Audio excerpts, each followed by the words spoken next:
John Bounticki's yet to register a lap time, navigating Brems Curve 2 now, with just under 53.5 minutes left in this session. That corner really tests the turn-in, especially on cold tires. Important to find the car's balance there. Jimmy Lindo still searching for a lap time, currently through the Sachs curve. 53 minutes and 13 seconds remaining.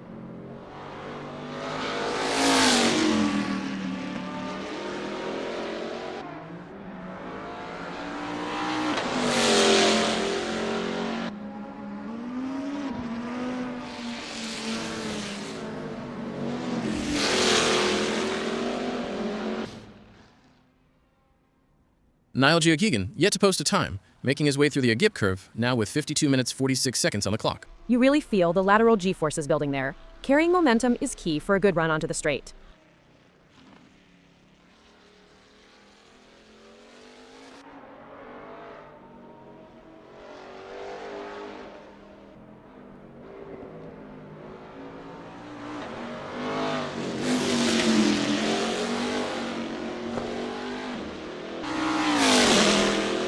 Jimmy Lindo now on the board with a 210.730, slotting into second position. We're down to 52 minutes and 14 seconds left.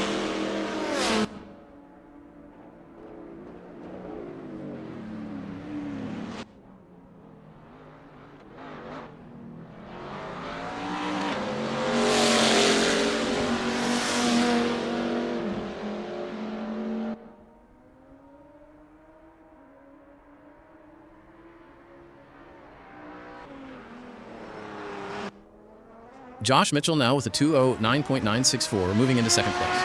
He's currently in Brems Curve 2, 51 minutes and 42 seconds left. That corner is a real test of nerve and precision, especially when you're pushing for a time and trying to find the limits of the car's braking.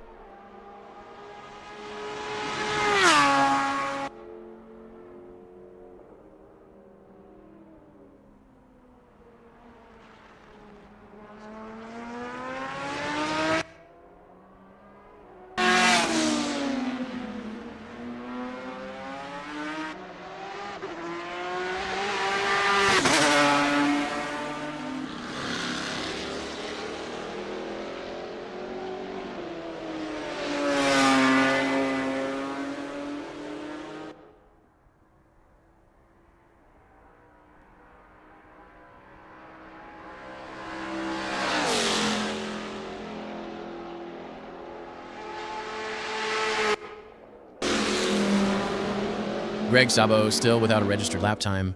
Navigating the Nord curve at the moment. We have 50 minutes and 38 seconds remaining. The Nord curve is crucial for setting up the next straight. A smooth entry and exit can shave off vital tenths.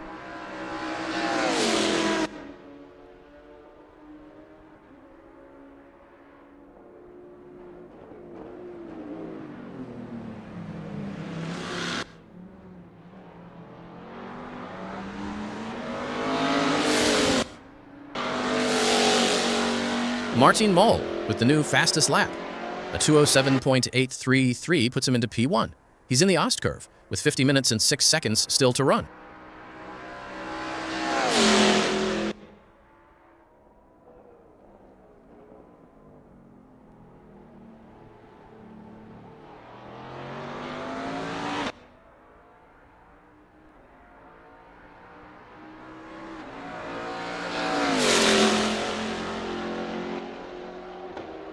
John Bountakis is still waiting to put a time on the board. The clock shows 49 minutes and 34 seconds remaining. Sometimes it's about building confidence gradually. You don't want to push too hard on the first flying lap and make a mistake.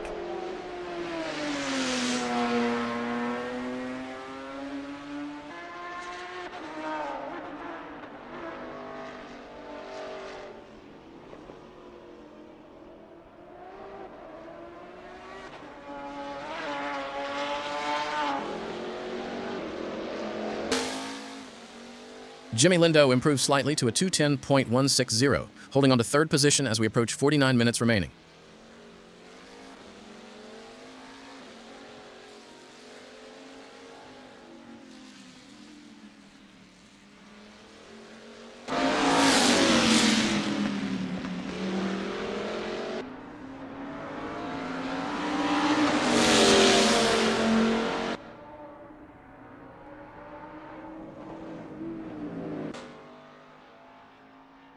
Niall Geoghegan now has a time on the board, a 2:11.125, which puts him in 6th position. 48 minutes and 29 seconds left.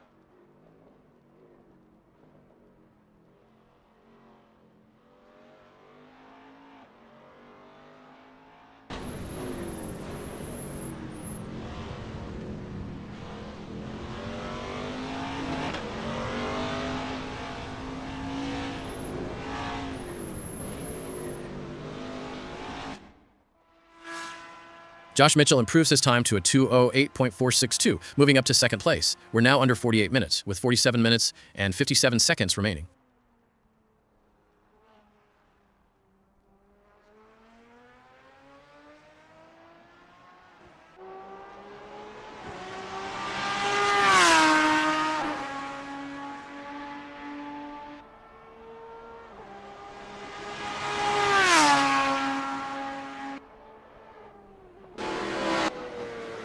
Niall Geoghegan shaves a little off his previous best, a 2:11.082, but remains in 6th position. 47 minutes and 25 seconds left on the clock.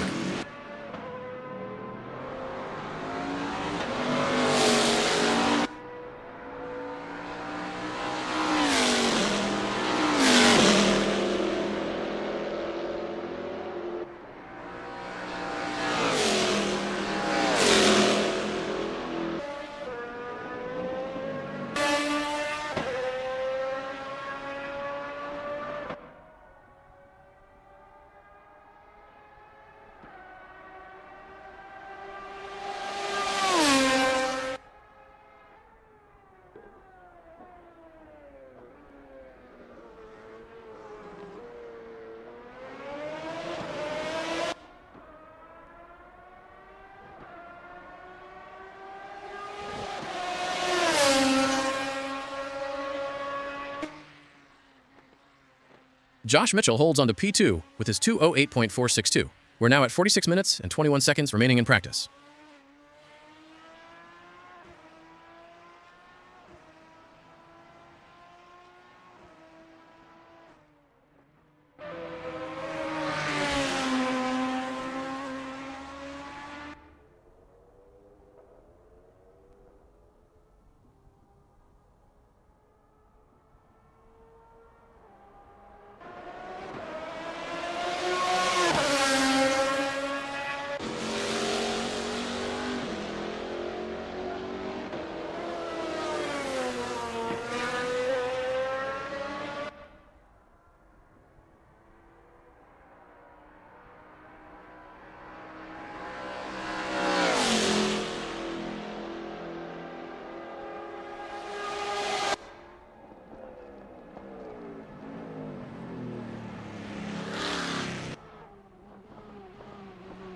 Josh Mitchell still sits in 2nd place with his 2:08.462.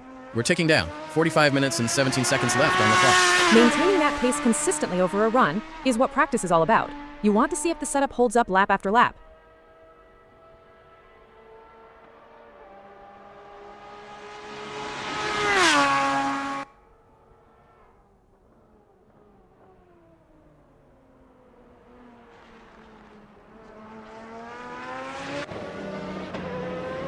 Jimmy Lindo improves to a 2:10.012, now in 5th. He's currently in Bremskurve 2, with 44 minutes and 45 seconds left.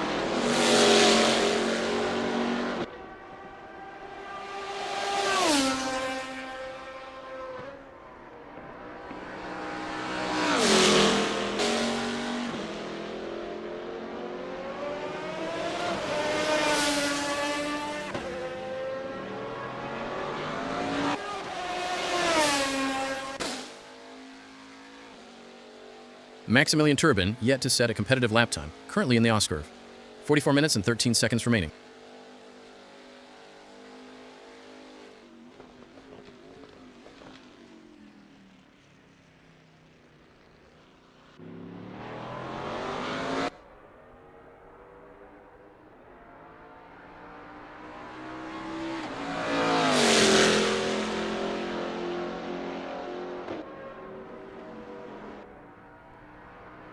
Martin Mall continues to lead the way, his 2:07.833 still the benchmark.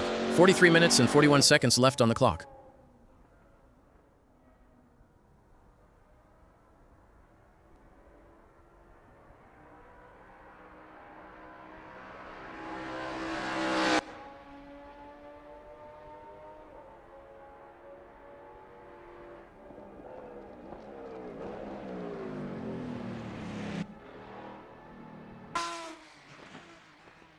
Josh Mitchell in second place with his 2:08.462. We're well into the session now, 43 minutes and 9 seconds remaining. He'll be looking to fine-tune the car, maybe trying different braking points or entry angles into the quicker corners to find that extra tenth.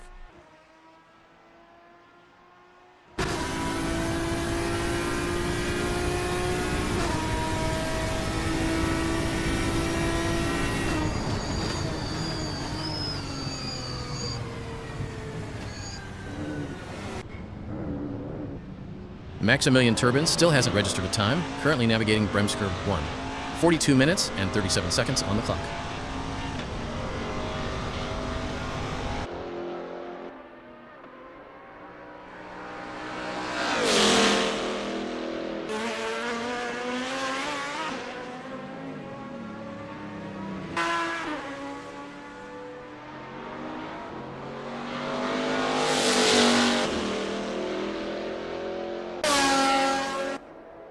Martin Moll still topping the timesheets with his 2:07.833, a very strong lap from him earlier. 42 minutes and 5 seconds remaining. That's a good marker lap.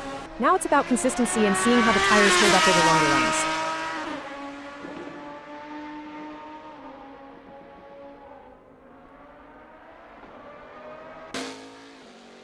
Maximilian Turbin continues without a time on the board. The session clock ticks down. 41 minutes and 43 seconds left.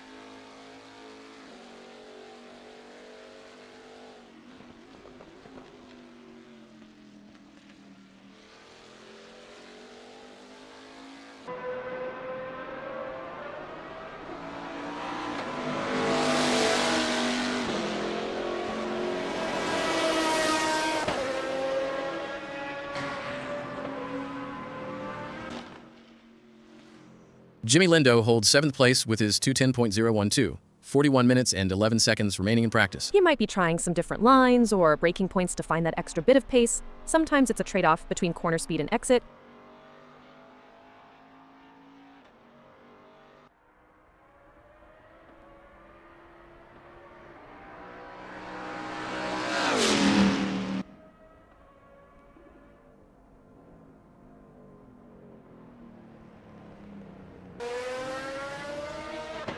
Jareth Hallam is on their practice out lap, warming up the tires. Jareth Hallam will be testing the limits, making sure everything's in sync for the faster laps to come.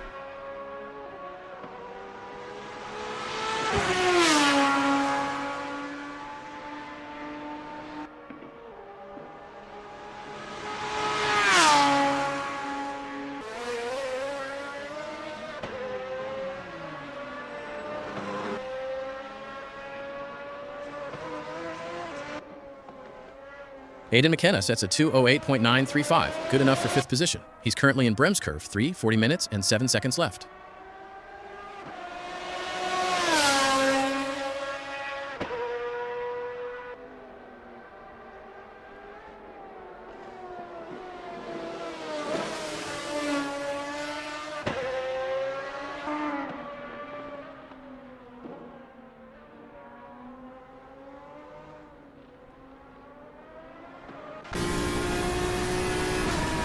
Jareth Hallam still without a registered time as the clock continues to count down. 39 minutes and 35 seconds remaining.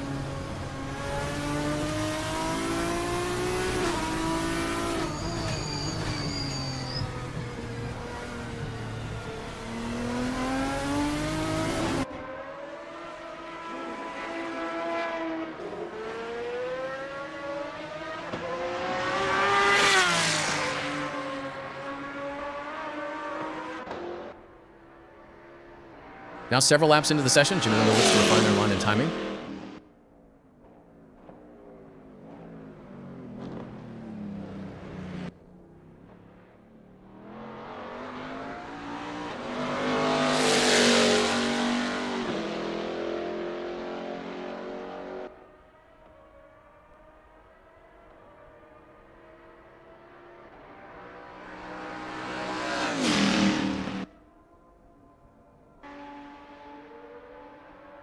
New fastest lap. Maximilian Turbin leaps to the top with a 2:07.440. A very impressive effort. 38 minutes and 31 seconds remaining.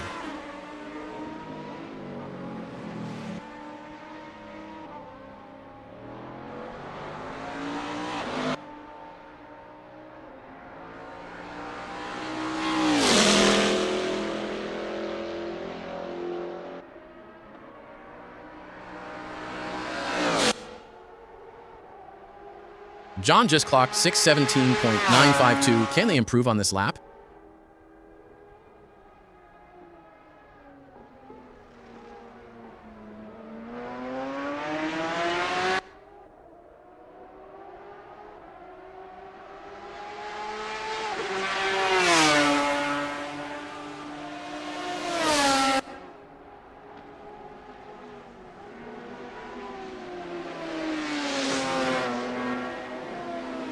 Philip Koons slots into 8th with a 2:09.518. He's currently in the Agip curve, 37 minutes and 27 seconds left.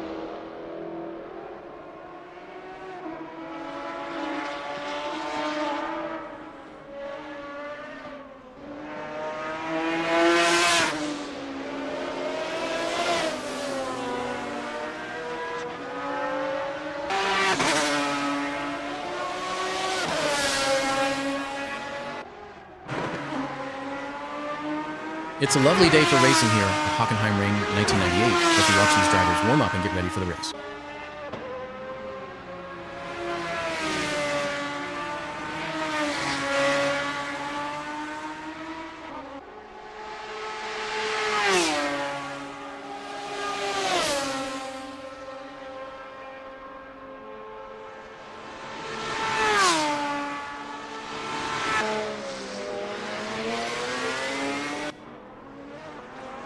Martin Mol, who was P1 earlier, now finds himself in 4th with his 2:07.833.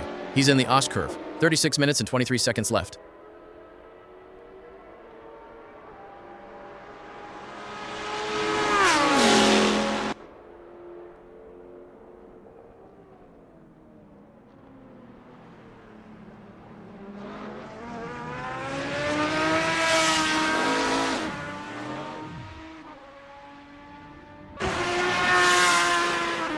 Phil Bodkin is on their practice out lap, warming up the tires. Phil Bodkin will be testing the limits, making sure everything's in sync for the faster laps to come.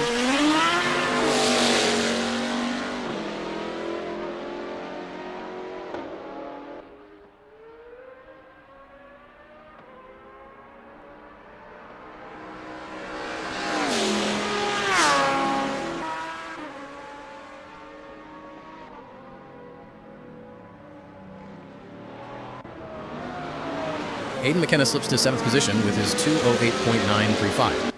35 minutes and 19 seconds remaining in practice.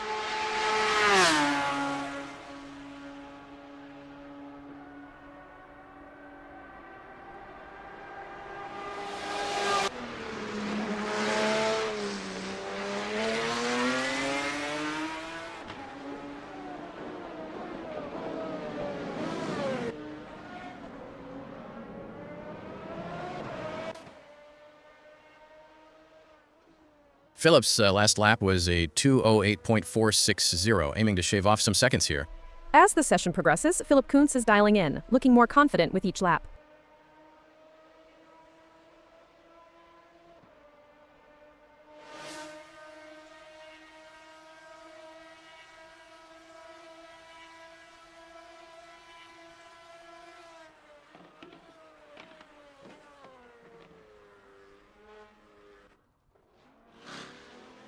Jimmy Lindo now in 11th. His best lap, a 2:10.012.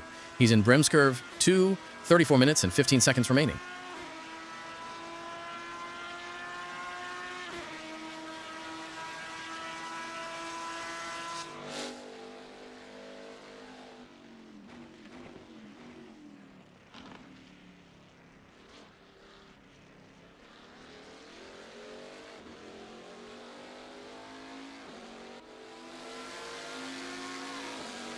Josh Mitchell has set a best lap time of 2:08.462 so far.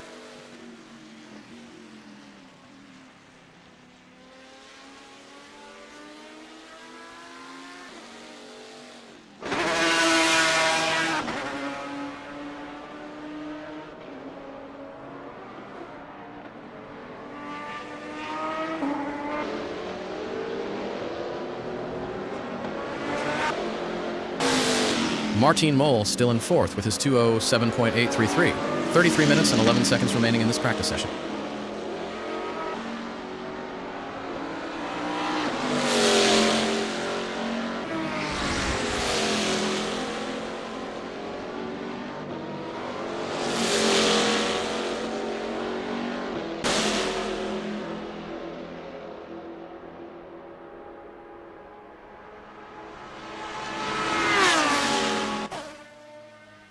Philip Koons improves again, a 207.989, moving up to 5th.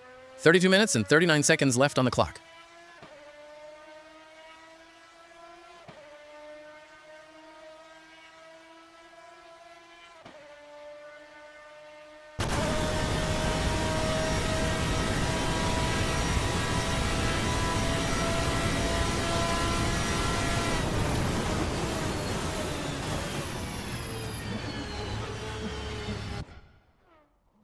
Greg Sabo is on the board with a 209.687, which places him in 10th. 32 minutes and 7 seconds remaining.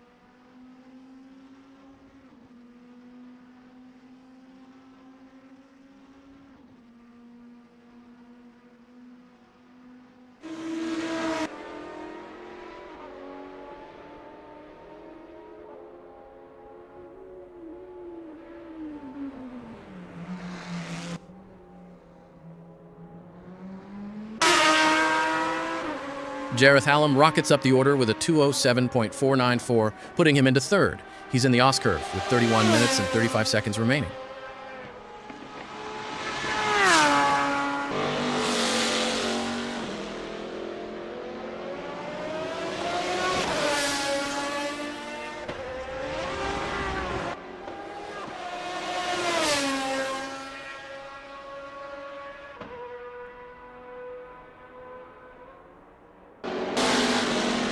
Martijn has been competing at VVS for over 5 years now, which makes him one of the veterans on the grid. Always nice to see him compete. He has really proven to be a great driver over the years.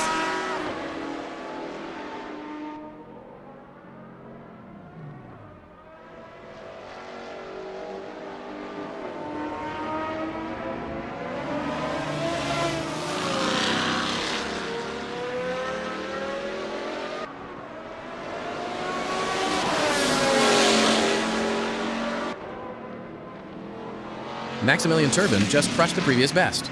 A 206.524 puts him firmly in P1. He's currently in the Opel curve. 30 minutes and 31 seconds remaining.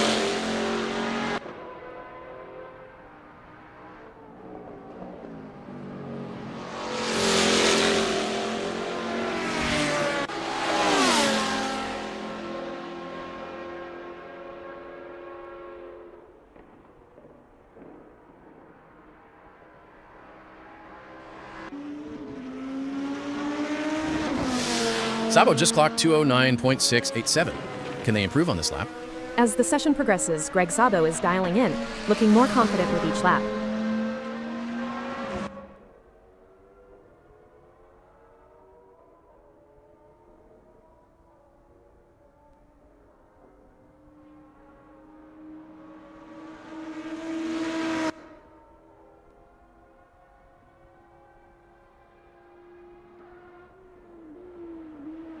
Now, several laps into the session, Jareth Hallam looks to refine their line and timing.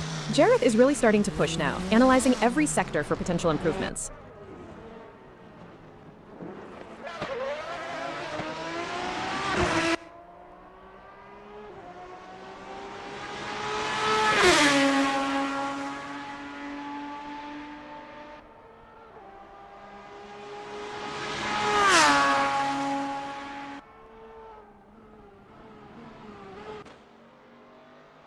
Nigel Walters rockets into 2nd place, a 206.666, just a 10th and a half off the leader.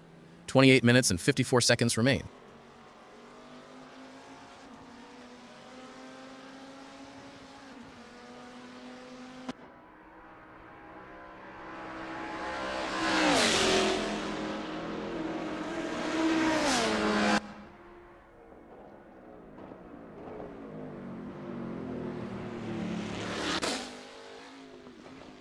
Martijn Mol fights back.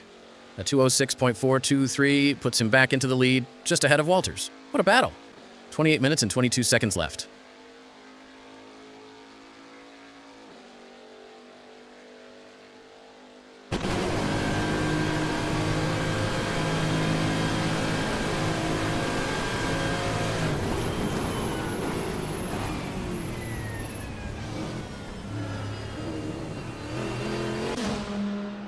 Niall Giagigan improves to a 209.124, which puts him into 10th position. 27 minutes and 50 seconds remaining.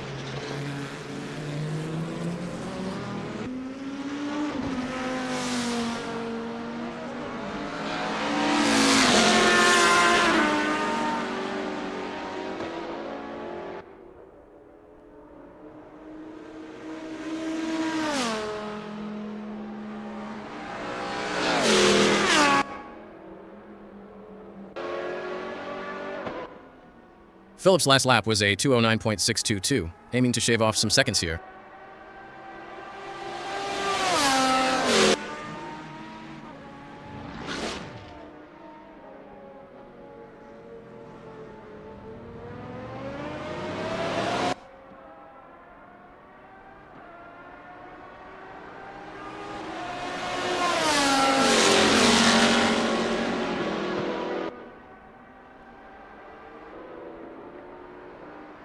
Maximilian Turbin now in second. His 206.524 is still a mighty impressive time. 26 minutes and 46 seconds left in this session.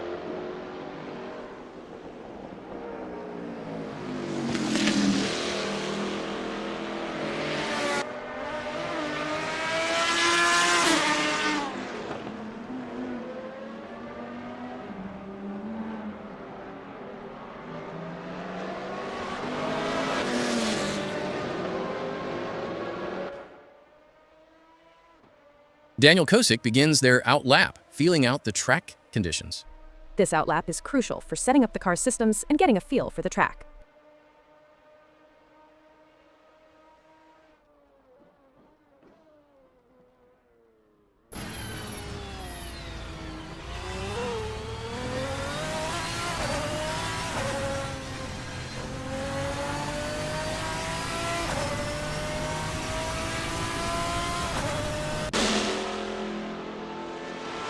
Sabo just clocked 3:46.067. Can they improve on this lap?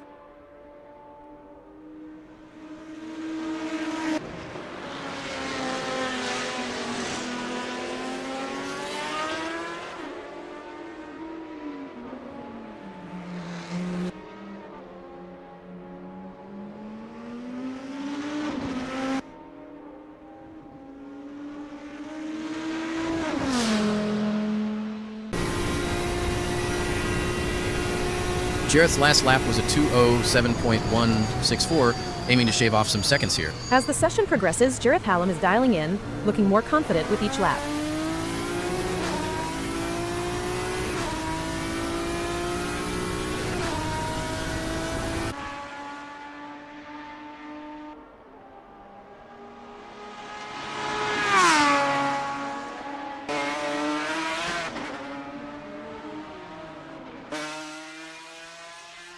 John Bontakis improves his time to a 2:09.634, now in 12th.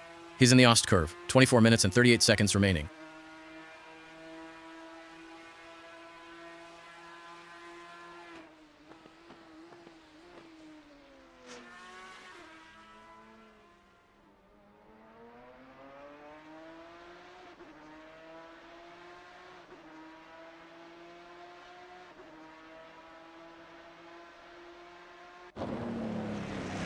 Nigel Walters now in third position, his 2:06.666, still a formidable lap time, 24 minutes and 6 seconds remaining.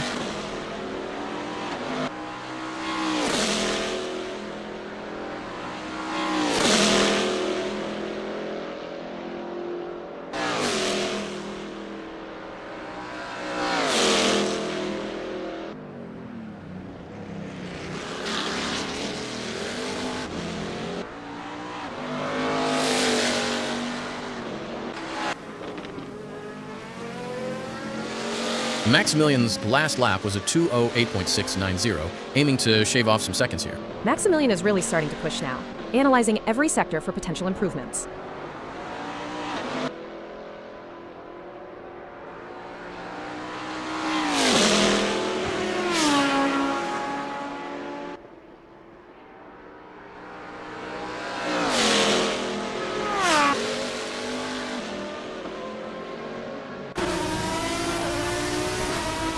Constable Barry is testing the GT Ferruccio 55 volts 12 under more aggressive conditions. This first flying lap will give us some insights into how David Constable Barry's car is performing today.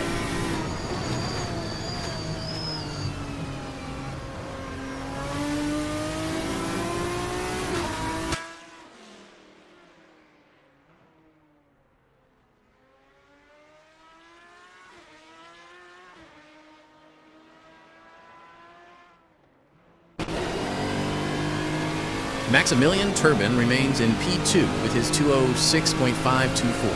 We're now down to 22 minutes and 30 seconds.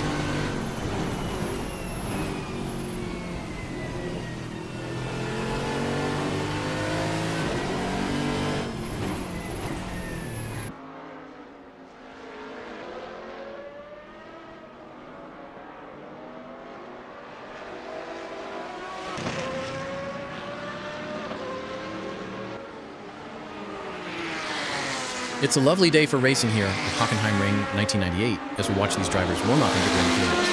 Adam Tyus will be testing the limits, making sure everything's in sync for the faster laps to come.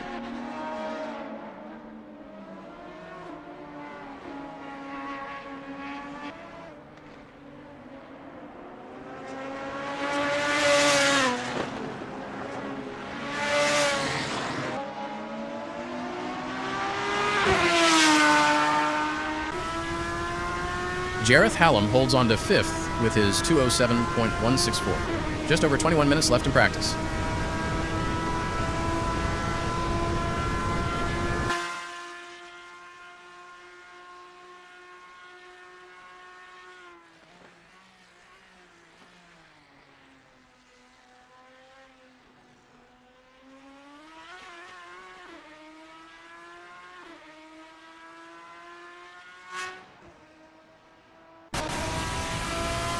Philip Koons improves slightly to a 2:07.828, but it drops him to 8th. He's in the Ost curve.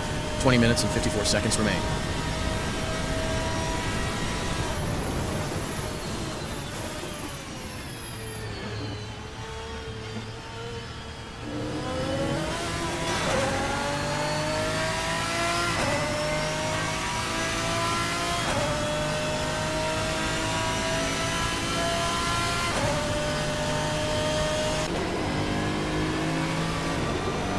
Maximilian Turbin has set a best lap time of 2:06.524 so far.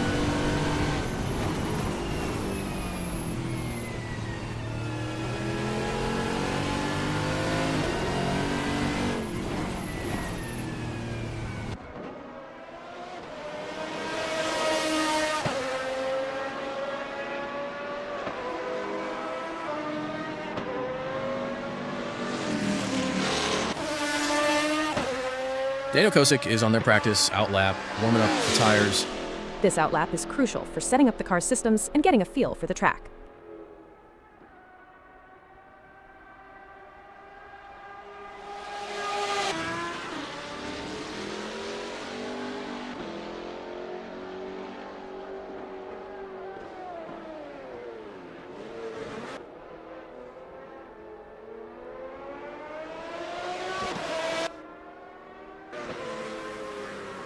Maximilian Turbin remains in second with his 2:06.524. Just over 19 minutes left in this practice session.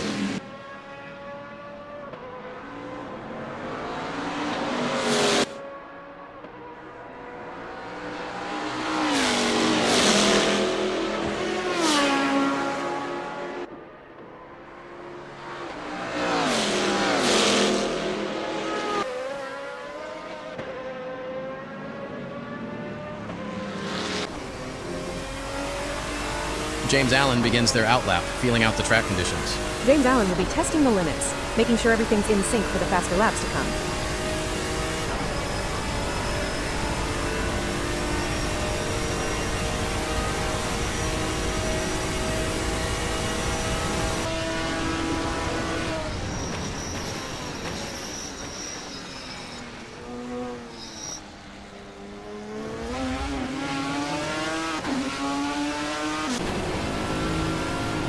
Martin Mol still leads the way with his 2:06.423.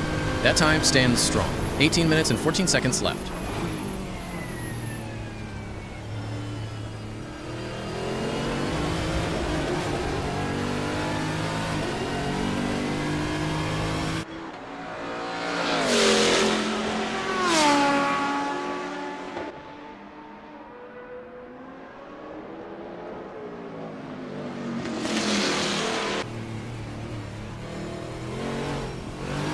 Niles' last lap was a 2:10.741, aiming to shave off some seconds here.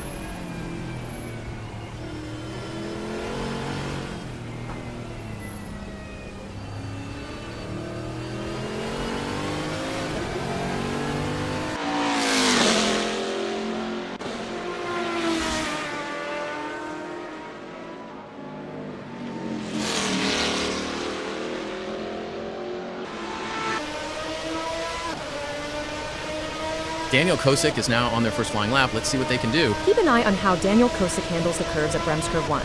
It's a good indicator of the car's balance.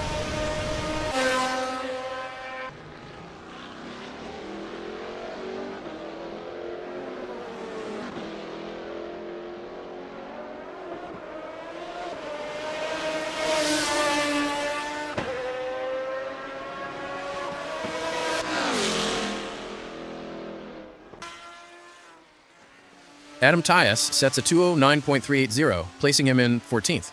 16 minutes and 38 seconds left on the clock.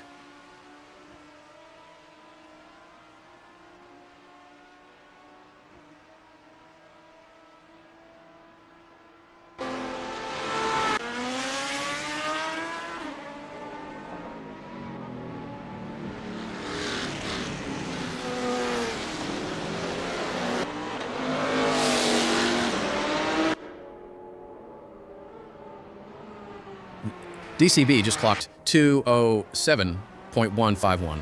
Can they improve on this lap? As the session progresses, David Constable Barry is dialing in, looking more confident with each lap.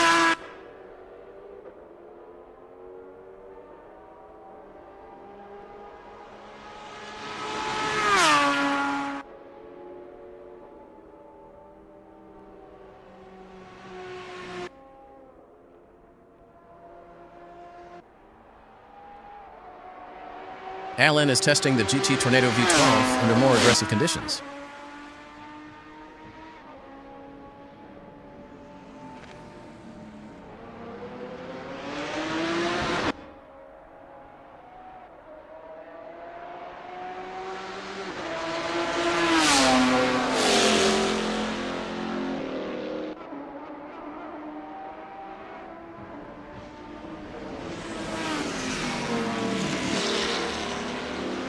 Joel Limrich yet to record a lap time. He's currently in the Agip Curva with 15 minutes and 2 seconds left.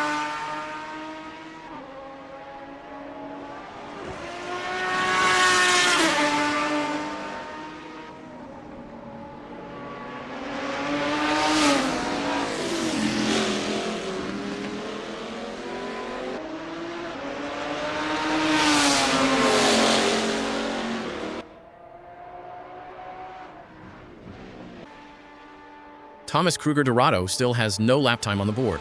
14 minutes and 30 seconds remaining.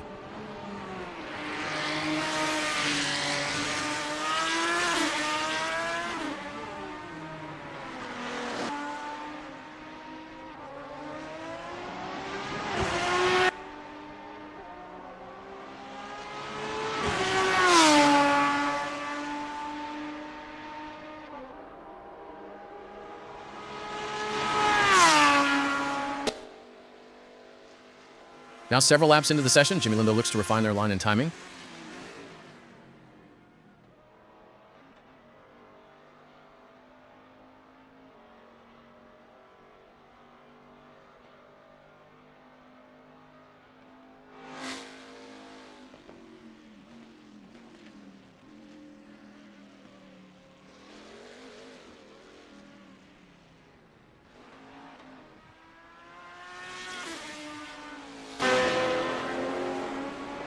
Josh Mitchell improves his time to a 2:06.878.96. He's in the Agip Curve, 13 minutes and 25 seconds remaining.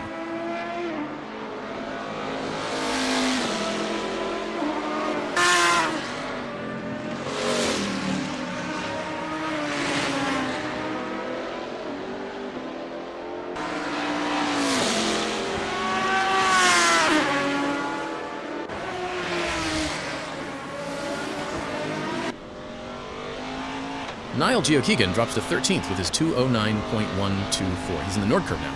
12 minutes and 53 seconds remaining.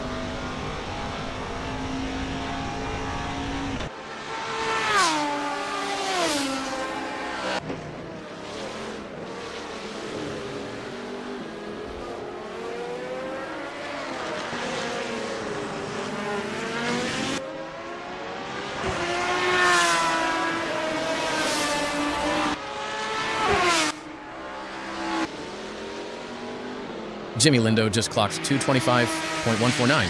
Can they improve on this lap?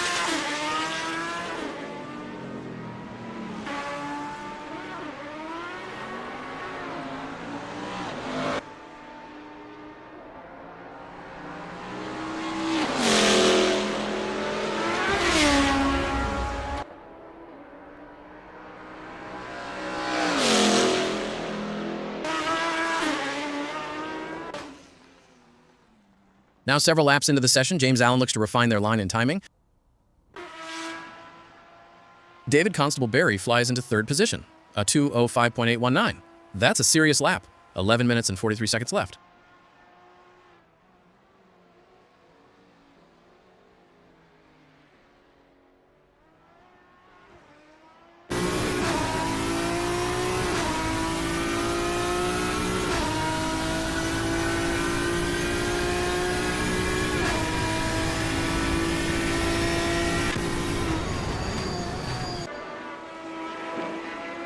Maximilian Turbin now drops to 4th. His 2:06.524 is still a quick time, but others are finding pace.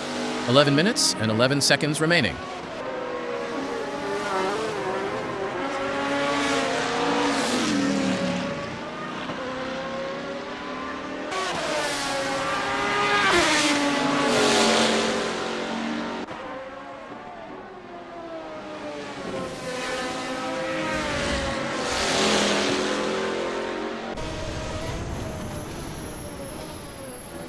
Aiden McKenna has had a best lap time of 2:08.935 so far. Aiden is really starting to push now, analyzing every sector for potential improvements.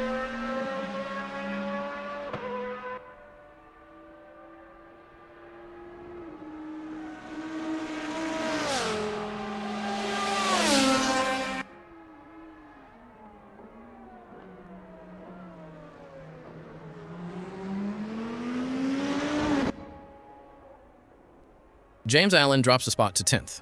His 2:07.761 is becoming a midfield time. 10 minutes and 7 seconds remain.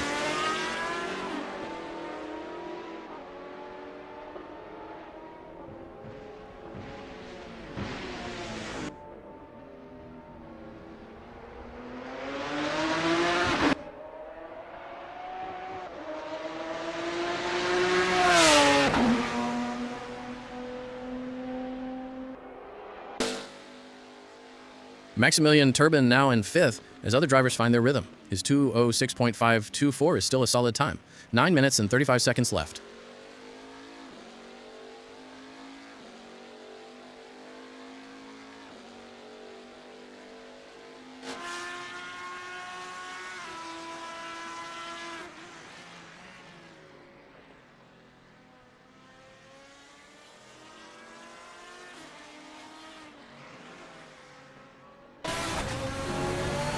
Dominic Bovark, we still without a lap time registered. Time is really starting to become a factor now. 9 minutes and 3 seconds left.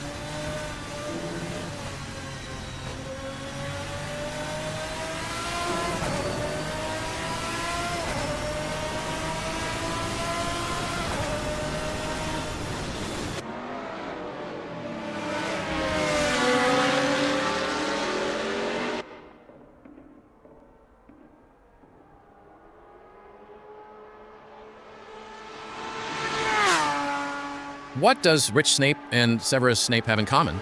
They both have bottomless disdain for you? No, Euro, they both hate Harry Potter.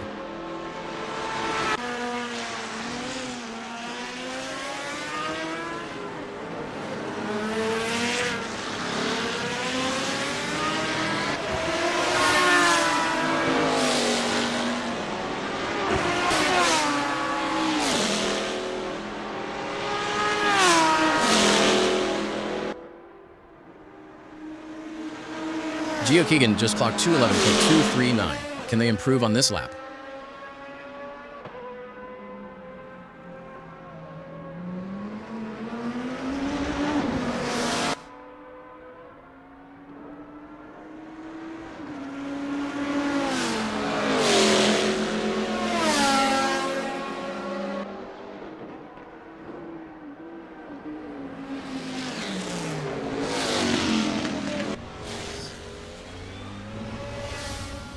Now, several laps into the session, Greg Sabo looks to refine their line and timing. Greg is really starting to push now, analyzing every sector for potential improvements.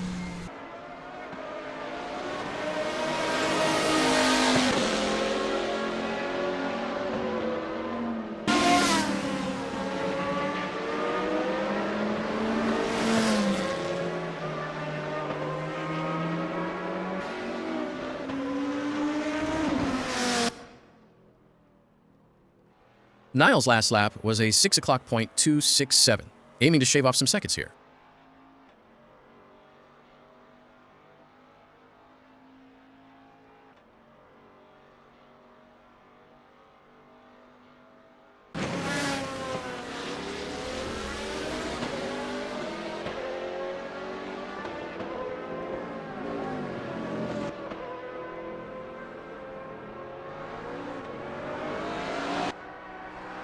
Joel Lemrick still without a recorded lap time. Just 6 minutes and 23 seconds left in the session now.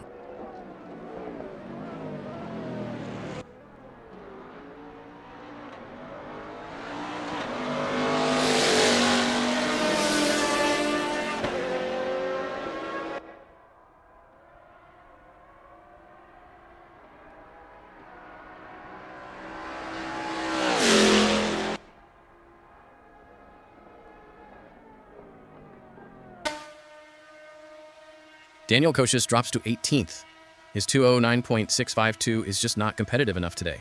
5 minutes and 51 seconds remaining.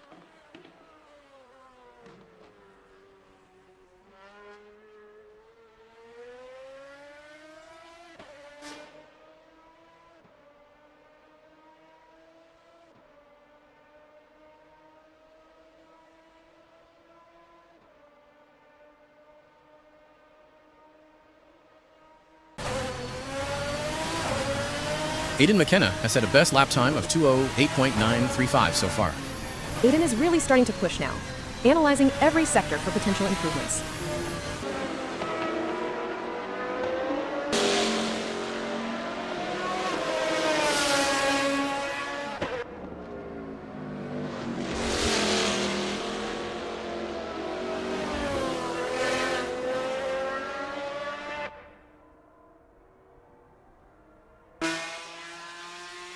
Josh Daw has yet to put a time on the board. We're well into the final 5 minutes of the session now. 4 minutes and 47 seconds left.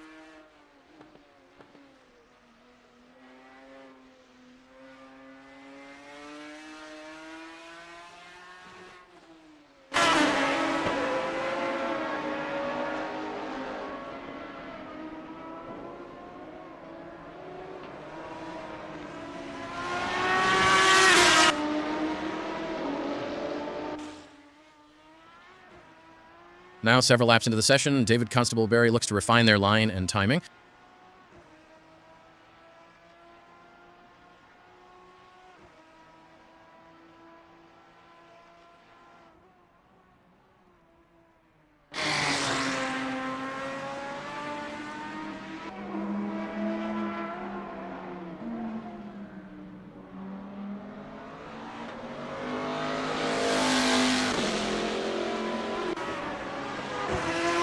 And what a lap from Phil Bodkin. Out of nowhere, he goes fastest with a 2:05.117. Unbelievable. He's in the Oscar. 3 minutes and 43 seconds left.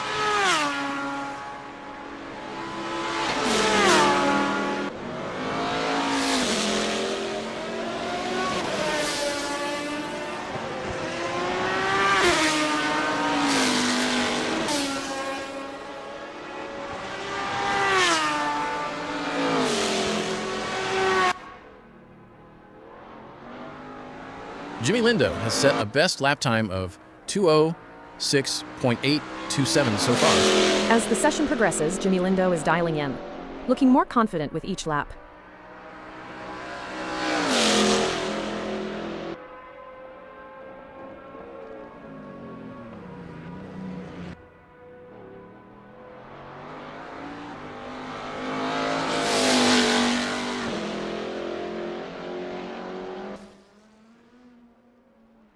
Craig's last lap was a 3:16.222, aiming to shave off some seconds here. Greg is really starting to push now, analyzing every sector for potential improvements.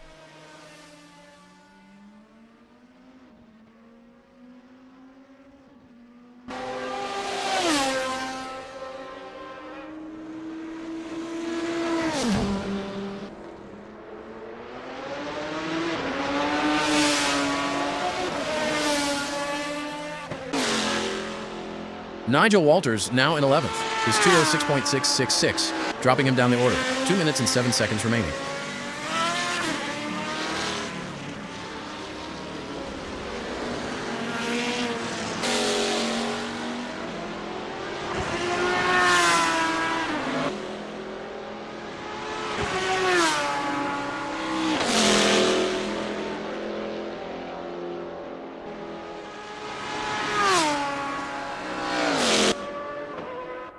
Philip Coons improves massively.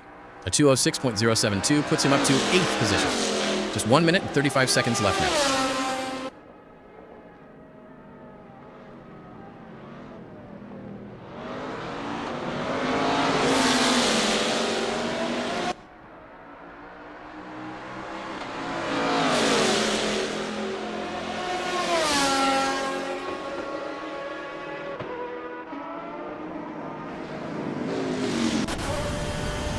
Daniel Coaches now in 19th with his 2:09.652.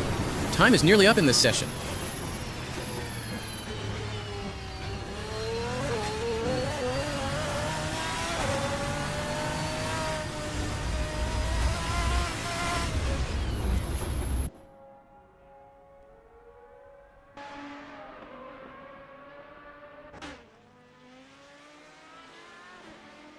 Thomas Kruger-Dorado with a late improvement, a 2:06.419. That puts him in 11th.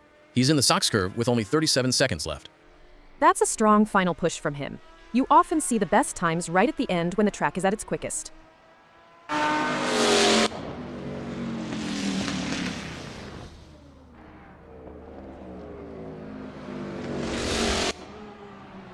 Chris Stokes posts a 2:08.133, placing him in 16th. Just 10 seconds left in the session now.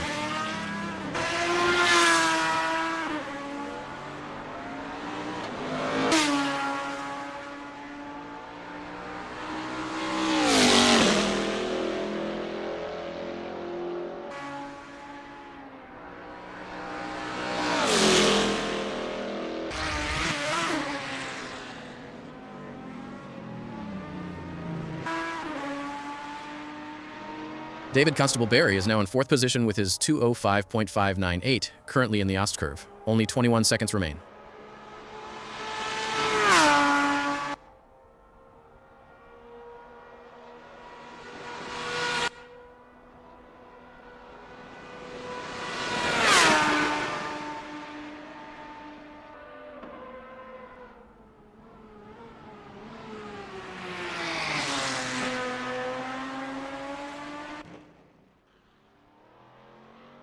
Chris Stokes in 16th place with his 2:08.133. He's in Brems Curve 3 with 53 seconds left on the clock. He's finding it tough to climb up the order in these closing stages.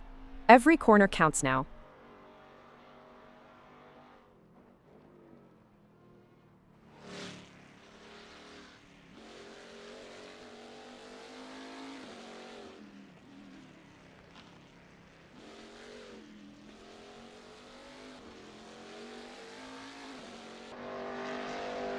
Nigel Walters improves to a 2:06.327, moving up to 11th. 1 minute and 25 seconds left.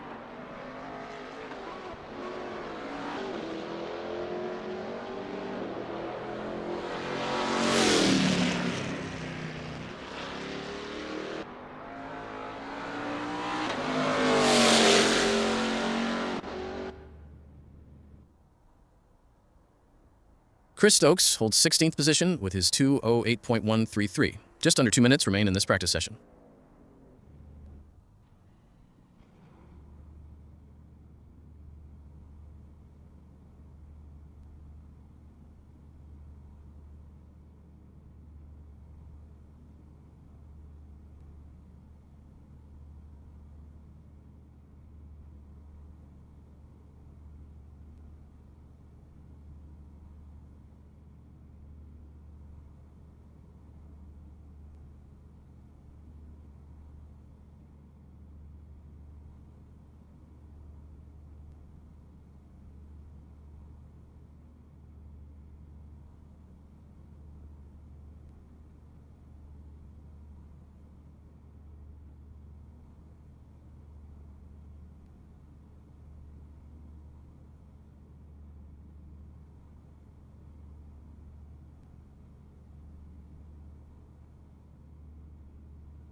Welcome to the Hockenheim ring for qualifying in 1998 with a tricky 10 miles per hour wind already testing the drivers.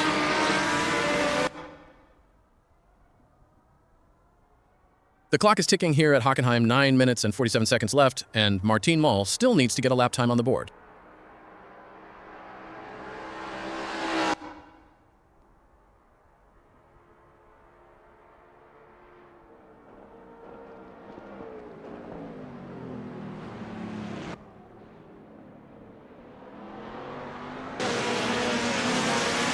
Just 9 minutes and 20 seconds remain in qualifying, and David Constable-Berry is yet to post a time. That's always a tense situation, trying to find clear air and hook up a lap under pressure. It's easy to make a mistake pushing too hard.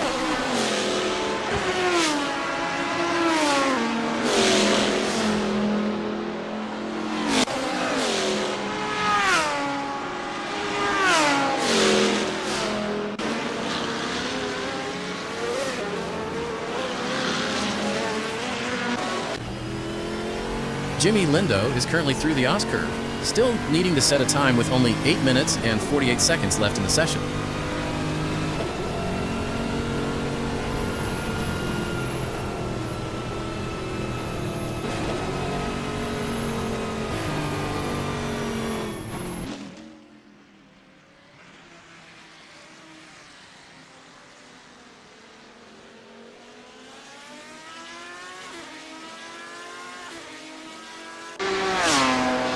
Time continues to ebb away. James Allen still without a lap time as we dip below the 8-minute 16-second mark. He'll need to be quick now. Sometimes a single clean lap is all you get, especially with traffic building.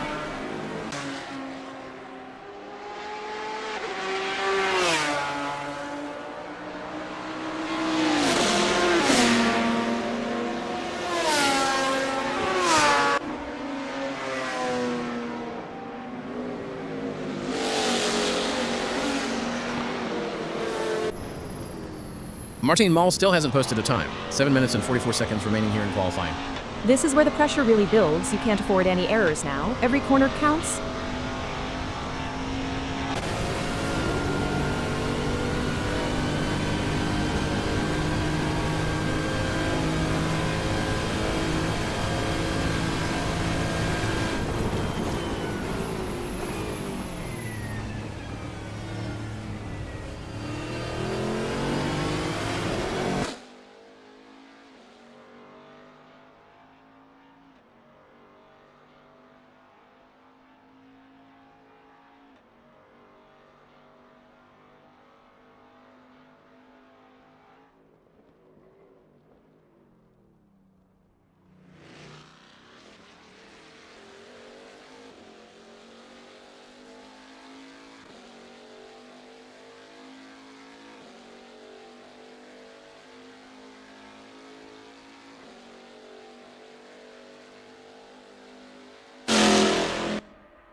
Martin Moll finally registers a time. A 2:05.453 puts him straight into provisional pole position.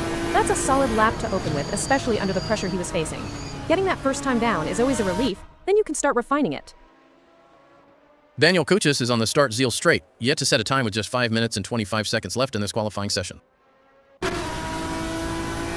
David Constable-Berry is also on the start Zeal, needing to find a lap time with time rapidly running out, 5 minutes 18 seconds remaining. Rich Snape is on the start Zeal straight, but still hasn't posted a qualifying lap. Just 5 minutes and 10 seconds left now.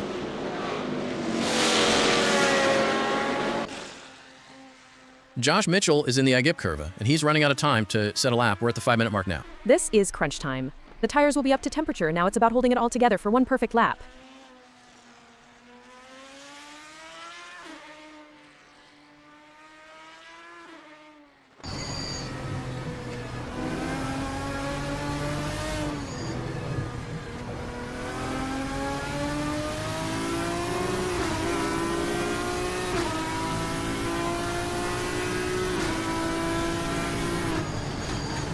Josh Mitchell has completed his first lap, but it appears to be an invalid time. Still no proper time on the board, and he's at the back. Martin Mol is flying. He's currently over a second quicker than his own pole lap. 4 minutes, 18 seconds remaining.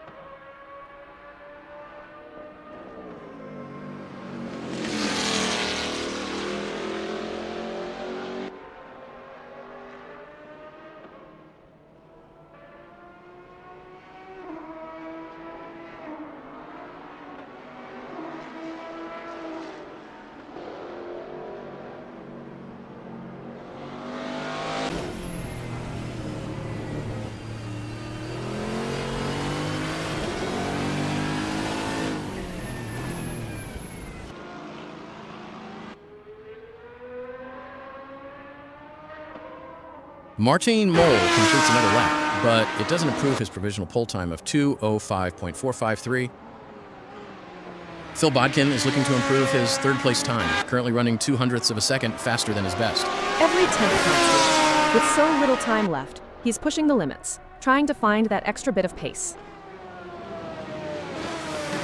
Daniel Kochis is on a charge, 0.07 up on his best time as he tries to climb from 15th position, 3 minutes 11 seconds left. You really have to dig deep at this point. Finding just a few hundredths can make a huge difference to your grid slot. It's all about precision. Rich snaked through the Nord curve 1,400ths up on his best lap and looking to improve from his current 10th position with just 2 minutes 55 seconds on the clock. Thomas Kruger Dorado is currently 600ths down on his personal best through Nord curve, with less than 2 minutes 50 seconds remaining to improve on 15th. He'll need to really push in the final sector, try to make up that lost time. It's easy to overdo it when you're chasing the clock. Josh Mitchell is in the Opel curve, still without a recorded lap time. This is getting extremely tight for him. He's really up against it now. Finding a clear track and putting in a perfect lap in just 2.5 minutes is a huge ask.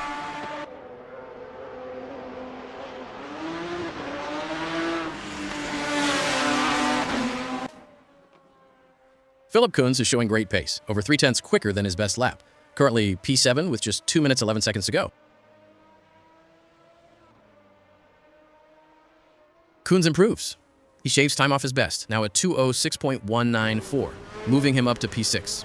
That's a good improvement. Finding a couple of tenths at this stage of qualifying can be the difference between a good and a great grid position.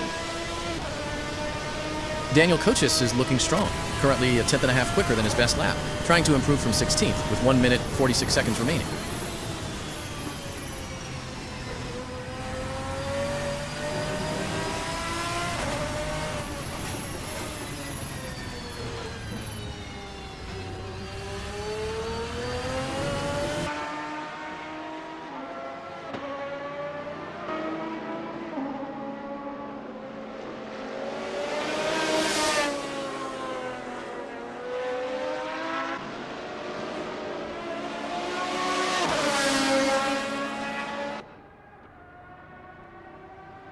Daniel Kochis improves his time to a 2:09.382, but he remains in 16th position. He found a couple of tenths there, which is good, but the others are clearly pushing hard around him as well. Rich Snape is exactly on his best time of 2:06.676, currently in P9 with just 53 seconds left. Can he find pace in the final sector? Thomas Kruger Dorado is just 200ths quicker than his best, trying to improve his 8th place position with 41 seconds on the clock. He needs to be absolutely flawless from here on. No room for error whatsoever if he wants to gain a spot. Dominic Favardieu is 400ths down on his best time through Nord curve. 27 seconds left to try and salvage something from 11th position. Josh Mitchell is in the Sud curve, but time is almost gone. Just 18 seconds remaining and still no time recorded. This will be incredibly frustrating for him. It's so hard to get a clean lap in these dying seconds, especially if you haven't managed one yet. Philip Koons is 800ths up on his personal best through Sud curve. Just 4 seconds left on the clock. He could improve. He's really pushing hard on this final lap, trying to wring every last bit of pace out of the car. This is what qualifying is all about. Phil Bodkin is absolutely flying on his last lap. Over 0.3 up on his best with only 10 seconds remaining. He's really found something there, putting it all on the line. This could be a significant jump up the grid if he holds it together. Daniel Kochis is 0.2 quicker than his best lap, pushing to move up from 18th position with 24 seconds remaining.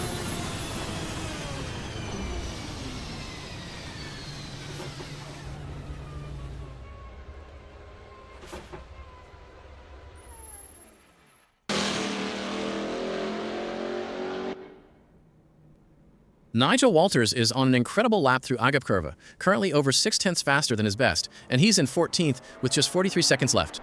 Finding that kind of pace in the dying moments is exhilarating. You're pushing everything to the absolute limit, holding your breath through every corner.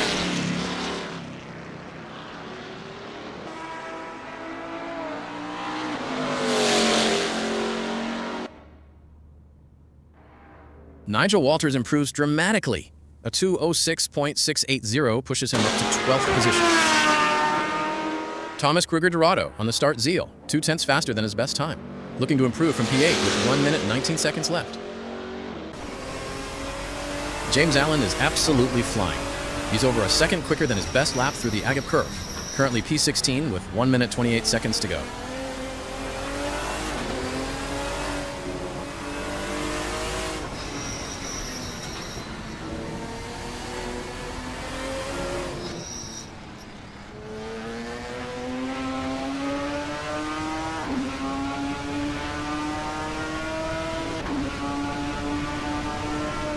And James Allen delivers. A sensational 2:06.041 catapults him up into 6th position.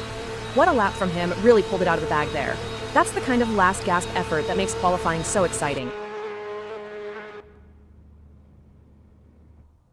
Coons finds even more pace. A 2:05.922 now puts him into 3rd position. He's really found his rhythm in these final stages. That's a brilliant improvement to put him near the sharp end of the grid.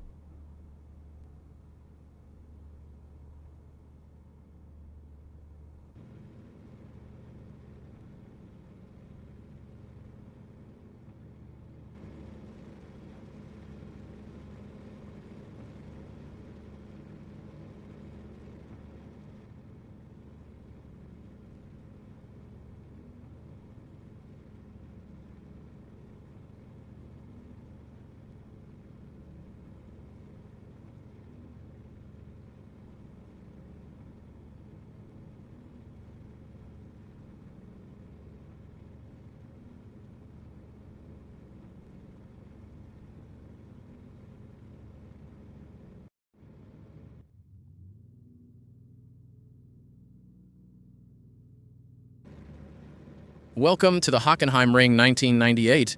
The engines are screaming and the atmosphere is absolutely electric. You can feel that anticipation on the grid. It's a unique energy, especially with these long straights waiting for us. Marcin Mol, the Dutchman, is poised in 2nd position today, an absolute force in the GT Shadow V8 representing the Pro class. Kuntz starting from 3rd, a home crowd favorite no doubt, in that mighty GT Lanzo V12. He's got a big challenge ahead, but he's certainly capable. Adam Tyus, the Briton, lines up in 4th in his GT Ferruccio 55 V12, a fantastic effort from an AM-class driver, starting so high up the grid. And alongside him in 5th is another Englishman, Phil Bodkin, also in a GT Ferruccio 55 V12, an impressive showing from 2 AM drivers in the top 5. To get 2 AM drivers into the top 5, it shows real skill and dedication. That Ferruccio is a handful, but clearly they've mastered it around here.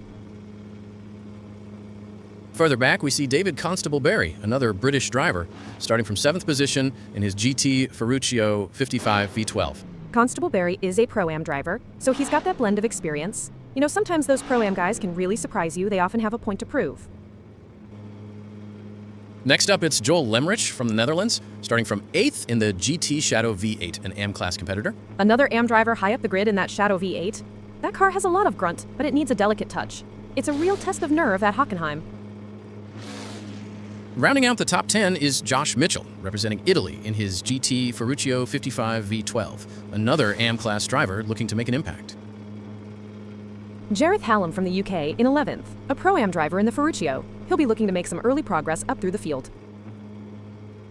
And starting just behind him in 12th, it's Rich Snape, another British driver, in a GT Ferruccio 55 V12, an AM-class entrant. Nigel Walters from the UK starts from 13th in his GT Shadow V8, another AM-class driver in what is shaping up to be a very competitive field. The Shadow V8 can be very quick, but it's a brute to handle. You really have to fight it into the corners, and that can take its toll over a race distance. Dominic Fovarg, also from the United Kingdom, lines up 14th in his GT Lanzo V12, a Pro-Am class driver with work to do from there. Chris Stokes, Pro Class, starting way back in 15th in the Shadow V8. That's unusual for a pro driver. He'll be pushing hard from the start. Next up, it's Jimmy Lindo in the GT Shadow V8, starting from 16th, a Pro-Am class driver. Lindo's going to have a lot of traffic ahead of him. He'll need to be smart and opportunistic, but not overly aggressive. Or he could lose too much time. Greg Szabo from Italy is in 17th, driving the GT Vortex V10, an AM class entrant. And the green flag waves, but it's a formation lap under the safety car to begin this race at Hockenheim. This gives everyone a chance to get some heat into the tires and brakes, but you're really just waiting for it to go green. The anticipation builds. The safety car leads the field around the Hockenheim ring, a final chance for the drivers to survey the track before we go racing. You're constantly checking your mirrors, making sure the gaps are right, and keeping those tires warm. Every little bit counts, even on a formation lap.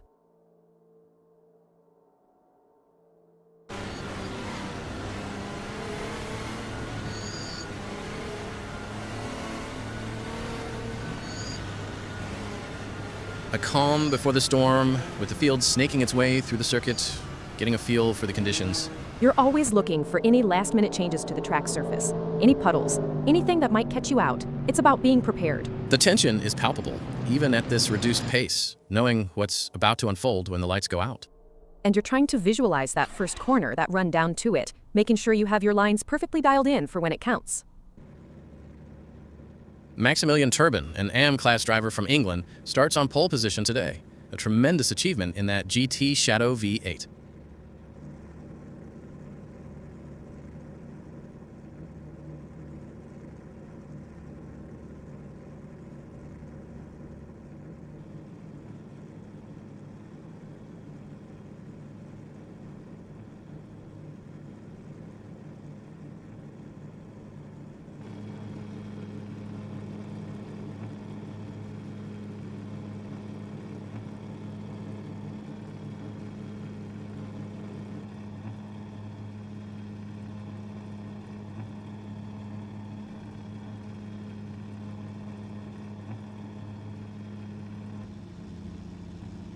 James Allen in 6th, a Pro-Am driver in the GT Tornado V12. That's a strong starting position for him. He'll be aiming for the podium.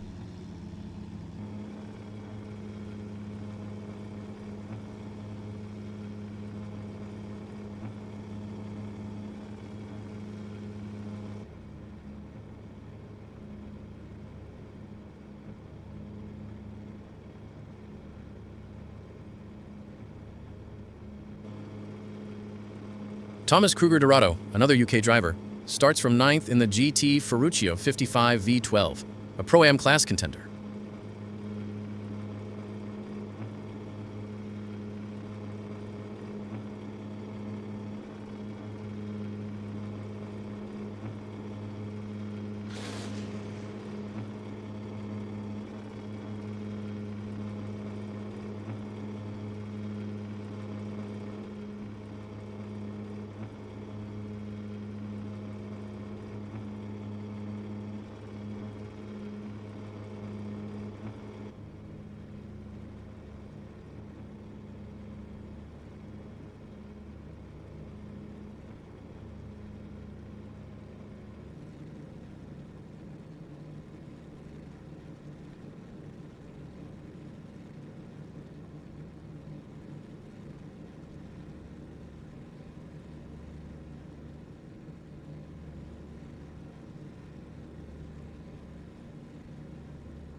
Daniel Kosic from Hungary starts 18th in the Lanzo V12, a Pro-Am driver.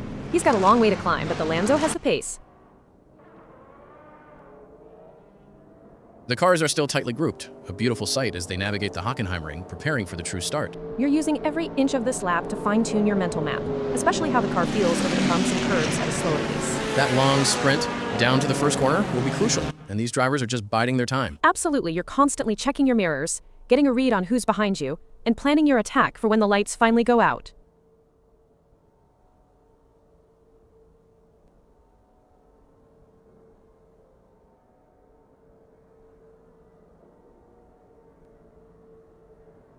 During the formation lap, the teams will also be keeping a close eye on their drivers, ensuring everything is running smoothly. The formation lap can also be a great opportunity to spot any issues with the car or track conditions. With the clock ticking down to the start of the race, the drivers will need to maintain their positions and gaps on the grid. Every driver will be looking to make their move early on. All eyes are on the lights.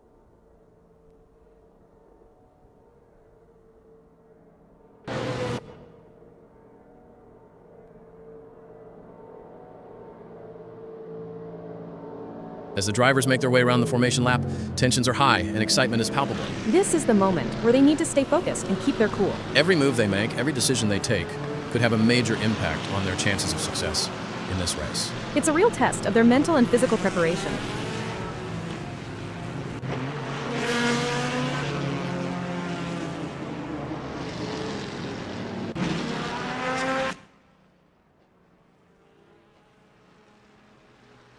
It's a rolling start here at Hockenheim Ring 1998, as drivers are getting themselves ready on the formation lap, trying to get their tires up to temperature and doing final systems checks. This is where they'll be sizing each other up and trying to get a feel for the competition. Absolutely. It's a crucial part of the race. Drivers will need to make sure they're primed and ready to react the instant the lights go out.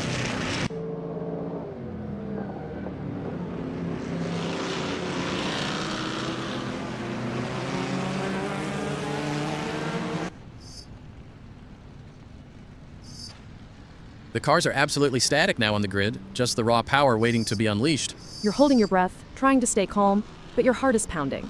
This is where races can be won or lost in an instant. The 5 red lights are on above the circuit. Any moment now, we'll have a start. All eyes are on those lights. You're trying to get the perfect launch, anticipating that moment they all go out. It's pure instinct.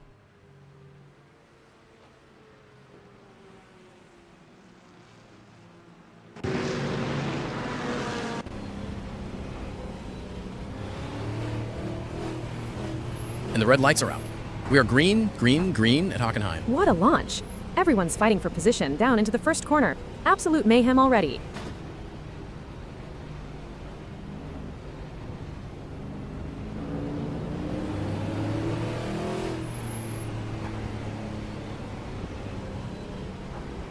During the formation lap, the teams will also be keeping a close eye on their drivers, ensuring everything is running smoothly.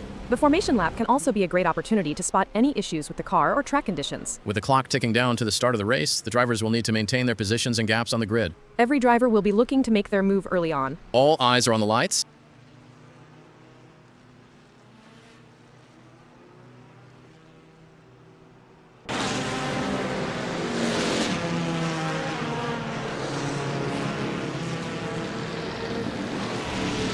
It's a complete scramble into turn 1, everyone jostling for position in this frantic start. You have to be brave but smart here. There's always a risk of contact when everyone is so bunched up, but the rewards are huge. Turbin holds the lead, but Maul is right on his gearbox, looking for any opening to snatch that lead away. Mole is really pushing hard. That Shadow V8 has incredible torque off the line. He's using it well to put pressure on the leader.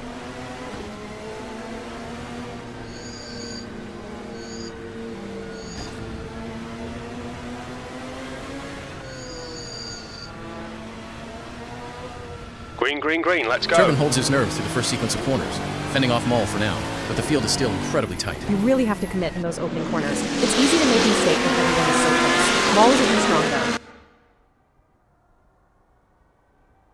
And yes, the lights are gone. We are truly racing here at Hockenheim. What an incredible start. That initial explosion of power off the line, that's where you make your intentions clear. No holding back now.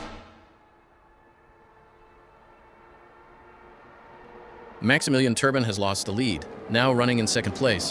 And look at Adam Tyus. He's up to third, just a 10th behind. Tyus has made excellent progress off the line, especially for an AM driver. To be right in the mix like that shows real focus and bravery. Huge drama going on. Philip Kuntz has dropped all the way back to 13th from the Bremsko, now battling with Nigel Walters. That's a massive loss of position for Kuntz. He can sometimes get caught out in that opening lap scrum, but he's got to fight back immediately. Walters is a tough competitor.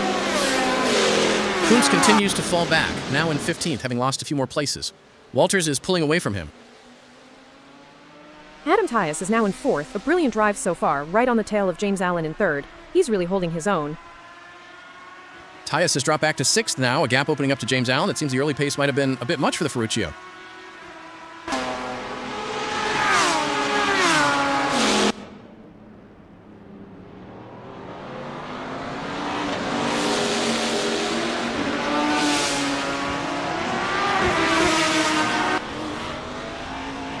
Joel Lemrich is holding strong in 8th, just 0.2 behind Josh Mitchell. That Shadow V8 is really working hard through Brems Curve 3. Joel Lemrich has gained a position, now up to 7th, while Josh Mitchell has dropped significantly down the order, over 6 seconds behind.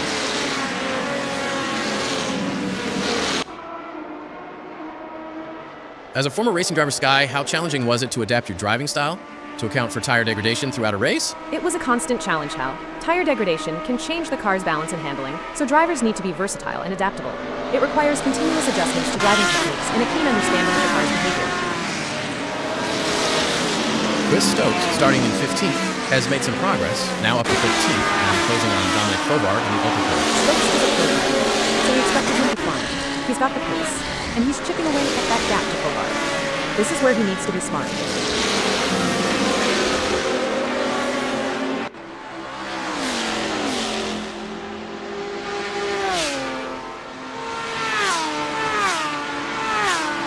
Stokes has completely erased that gap to Fovard, now just 1/10 of a second separating them. He's really putting the pressure on. Fovard will feel that presence in his mirrors. This is a classic cat-and-mouse game for position. It's a classic case of chasing down the car ahead from Maximilian Turbin, who is currently in Q2. But Martin Moll is not making it easy, and the gap remains over a second. This will require some expert driving from Maximilian Turbin. Indeed, the tension is palpable, as the tarmac terrorist tries to reel in Martin Moll.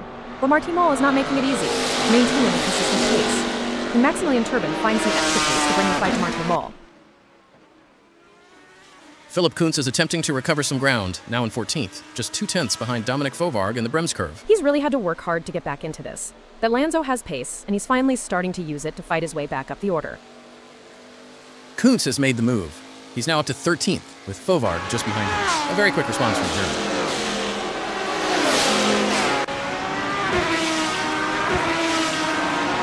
You know, Sky, I've always wondered, how do racing drivers stay so cool and collected under such immense pressure? Well, Hal, it comes down to mental strength and training. Drivers often work with sports psychologists and practice techniques like meditation and visualization to help them stay calm and focused during high-pressure situations. Dominic Fovard has lost another position, now down to 15th, and battling with Jimmy Lindo for track position.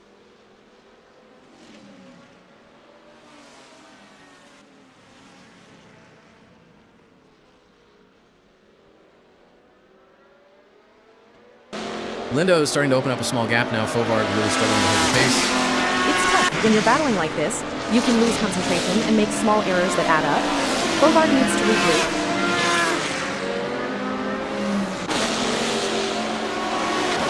Lindo is now ahead of Fovard, up to 14th, and setting his sights on Philip Kuntz just 0.3 ahead.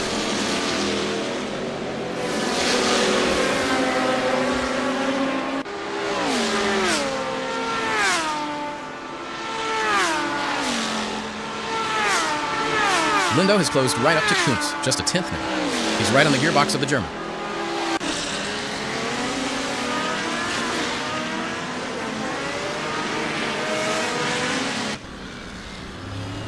Chris Stokes is absolutely flying now, up to 12th, and rapidly closing on Nigel Walters in 11th.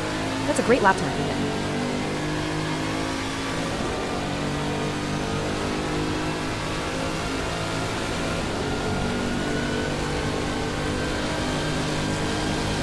Stokes has completely eradicated that gap, now just 1/10 behind Walters. He's looking for a way past.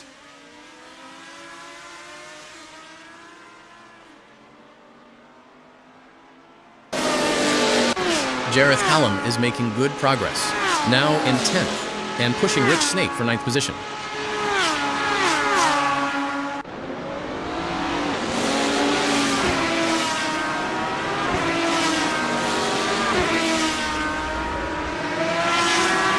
The gap between Hallam and Ricardo Sne-Pizzi is growing. It's now up to 0.7 seconds.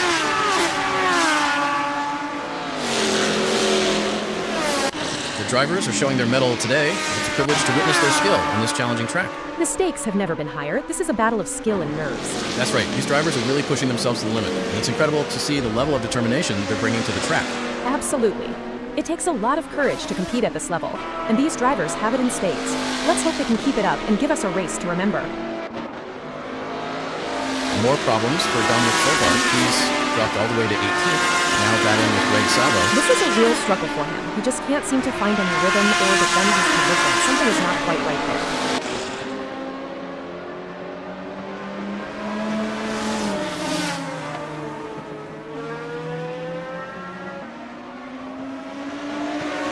No change in position. Fogart still stuck behind Sabo, the gap remaining at 3/10.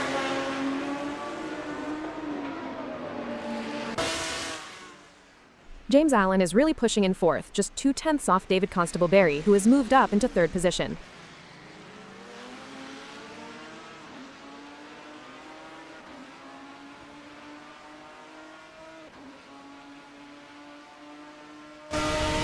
Constable-Berry has managed to eke out a bit more of a lead. That gap to Allen, now 0.6 of a second.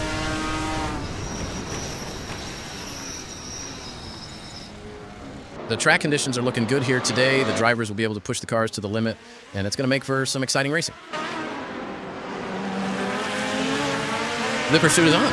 Chris Stokes is closing the gap on Nigel, determined to claim P11. The mental game is just as important here.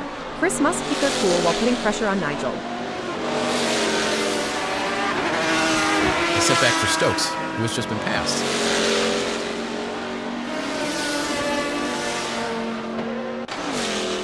Sky, can you share some strategies that drivers use to manage tire degradation during a race? Certainly, Hal. Some strategies include adjusting the car's setup for better tire life, altering driving lines to reduce wear, and using tire management techniques like lift and coast to preserve grip for as long as possible. The race is heating up as Hallam in 10th closes in on Rich Snape. The gap is just over a second, and I'm sure they're going to do everything possible to try and close the distance. They're not giving up without a fight. It's going to be tough for Jareth Hallam, as Rich Snape seems to have found their rhythm. But anything can happen in racing, and we've seen Jareth Hallam pull off some impressive moves before. I'm excited to see if they can make it happen again. A strong showing from Neil, who is currently 15th. And Neil Constable-Berry has now dropped to 16th. Chris Stokes has managed to get back ahead of him, and the gap is now over 2 seconds.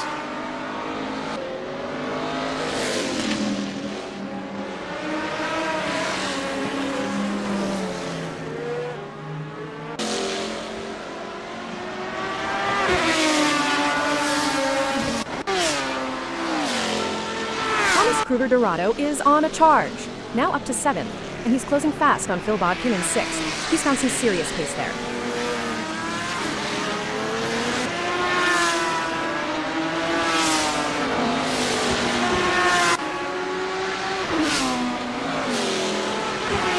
The gap is just slightly extended between Kruger Dorado and Bodkin, now half a second as they continue their battle.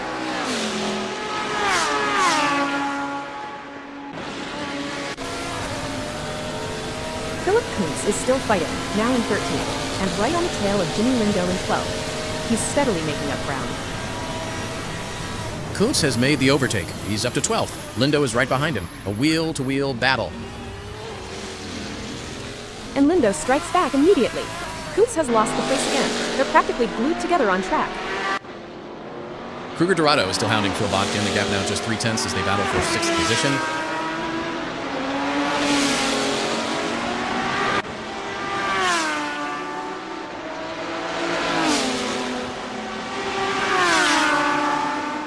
He's absolutely glued to Bodkin now. Kruger Dorado is right there, looking for an opportunity to make the move. And Thomas has just won the place from Botters. Greg Szabo is down in 19th, still fighting hard, just 2/10 behind Niall Giagigan for 18th. He's really got his work cut out for him. That Vortex V10 can be fast, but he's got to find a way past Giagigan and start moving up the order. Szabo has made the move. He's up into 18th, 2/10 ahead of Giagigan now.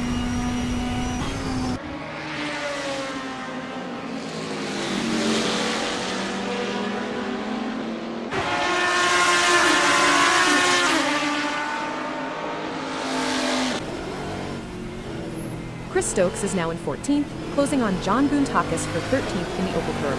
He's battling his way back.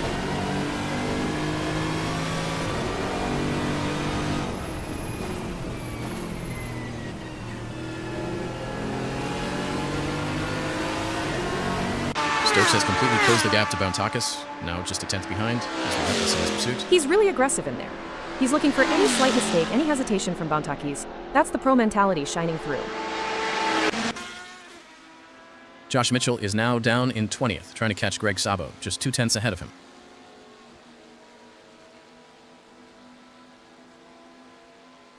Mitchell has made the move, now into 19th place, wheel to wheel with Sabo. He's really had to fight for that. It's a proper scrap at the back of the field, showing that every position truly counts.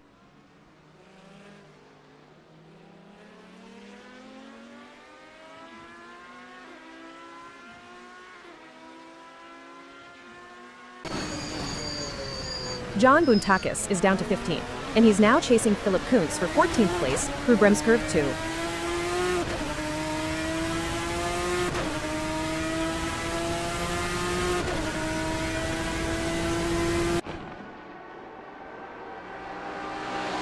The gap between Bountakis and Phillips is widening. It's now up to 1.2 seconds.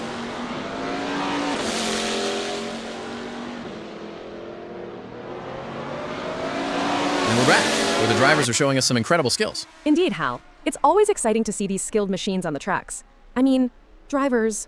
I always get them confused. The action is non-stop as Philip Kuntz shadows Chris through every twist and turn, determined to claim 13th.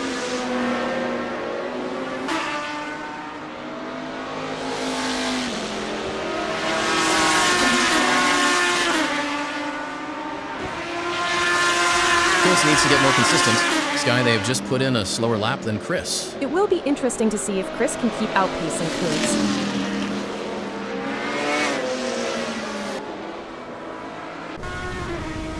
Thomas Kruger Dorado continues to climb the order, now in 6th and just 0.2 behind James Allen for 5th position. Kruger Dorado makes the move stick. He's up into 5th. James Allen is right behind. That was a superb overtake. And James Allen strikes back immediately. He's regained 5th place, just a 10th ahead of Kruger Dorado now.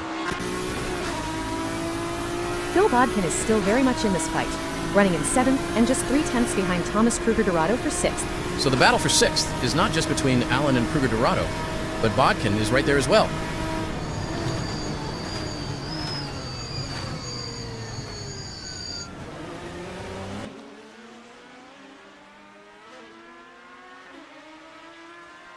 Fat Dog Phil has just put in a faster lap than TKD, so that's going to give him something to worry about.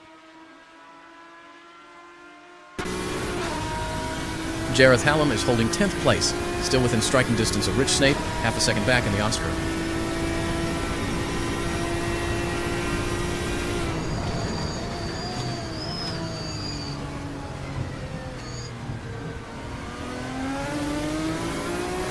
It seems like Hallam's is struggling. The last lap time wasn't as good as Snape's. Can Hallam turn this around?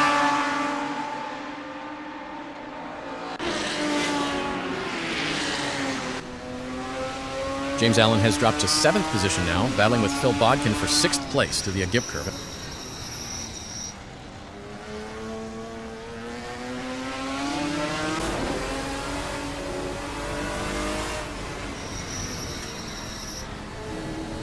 It looks like we might get a battle between James Allen and Bodkin.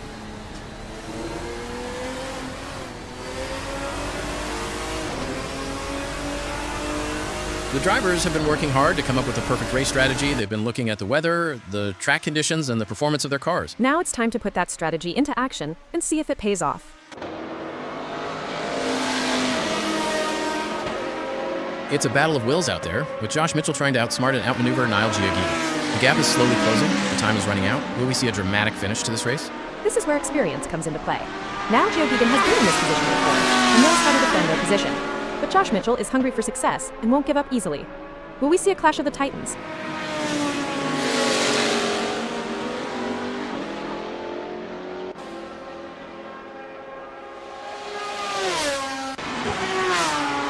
Jareth Hallam continues to close on Rich Snape. The gap for 9th, now just 0.4 of a second.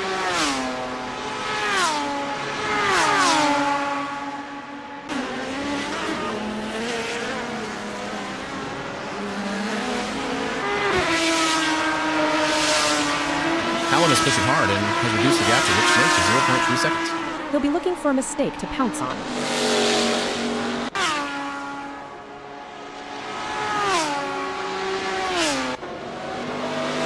Philip Kuntz continues to pursue Chris Stokes, 4/10 back in the Ostgrove, trying to regain that 13th position.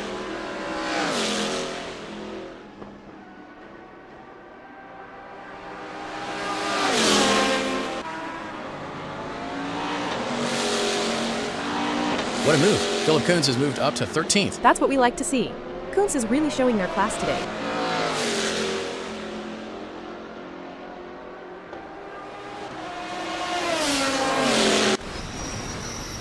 James Allen is now defending 7th place from Adam Tyus, just a 10th separating them.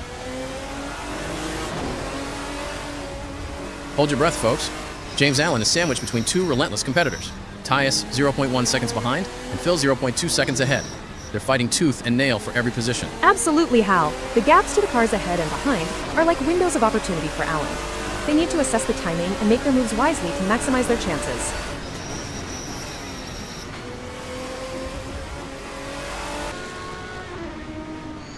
Phil Bodkin has dropped down the order, now battling for 11th with Nigel Walters, just 2/10 ahead. Disappointing for Phil, they now find themselves in 12th.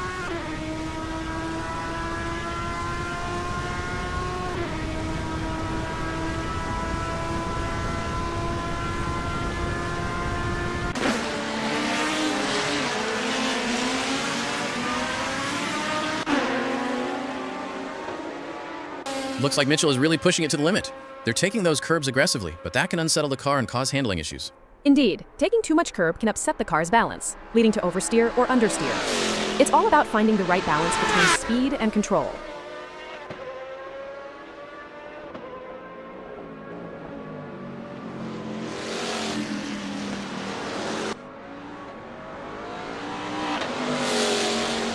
Josh Mitchell is trying their best, but can't seem to find the pace to keep up with Neil at the moment.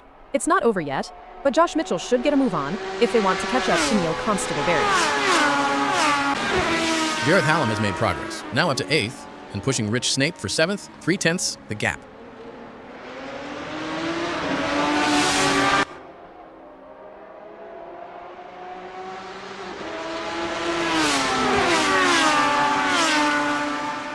It's not going to plan for Jareth. They are still behind Rich, and the gap is increasing. I don't think they have an answer for this right now. Rich Snape is holding on to 7th, with Jareth Hallam still a persistent 5/10 behind him.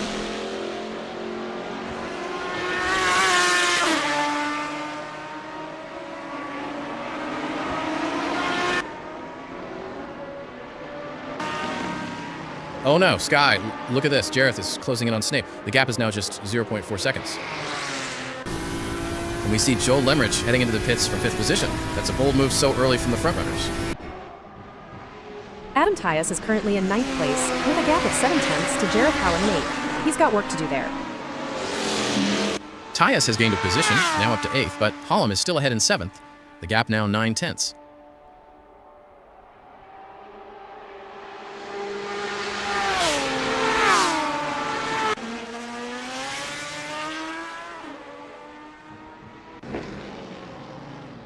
Niall Geoghegan is holding 16th position, with a significant lead of over 12 seconds to Neil Constable-Berry behind.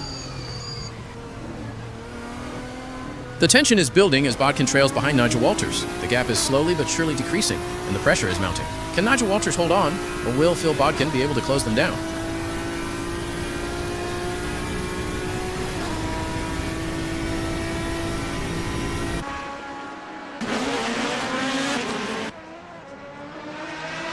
It looks like Botters is making a move.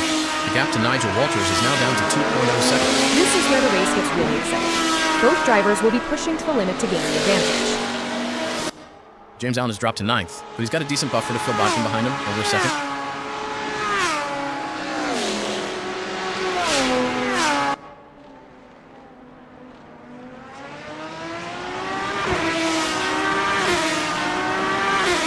It looks like Bodkin is starting to catch up to James Allen. The gap is now down to 1.0 seconds.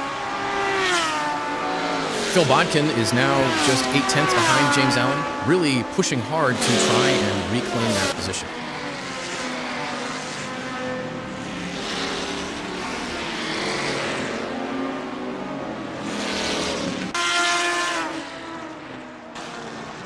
He's really closing in now. Bodkin is just 6/10 behind Allen, applying serious pressure. Jimmy Lindo is placed 11th at the moment.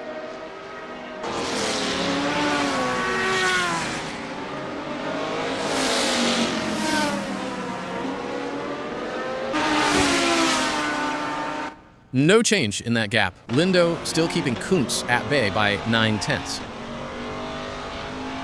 Martin Moll is absolutely flying at the front, extending his lead over Maximilian Turbin to a commanding 4.6 seconds on lap 11.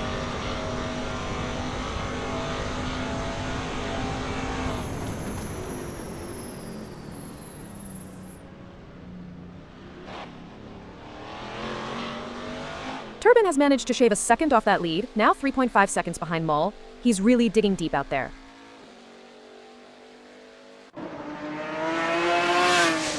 Look at that, Niall is hot on the tail of McKenna.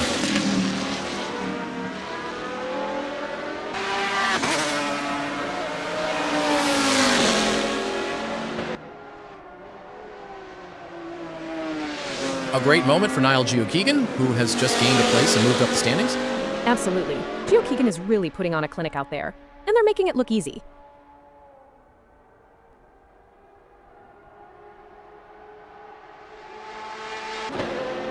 Geoghegan has jumped another position. He's up to 17th, McKenna right on his tail, side by side. Aidan McKenna is fighting back for 18th, now just 3/10 behind Niall Geoghegan. This battle is far from over. They're really trading blows down there, neither driver wanting to concede an inch.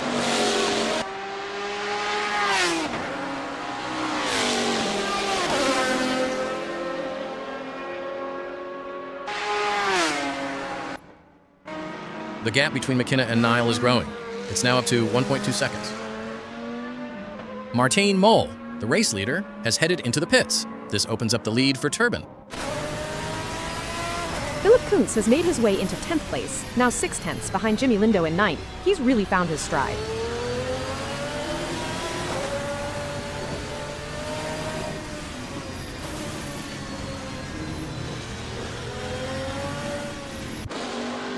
The gap to Lindo has just slightly grown for Kuntz. 7/10 now. The tension is palpable.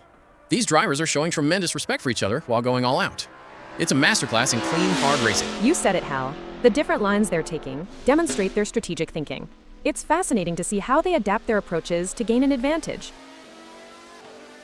Joel Lemrich has rejoined in 9th after his pit stop with a comfortable 9/10 lead over Dominic Fovarg.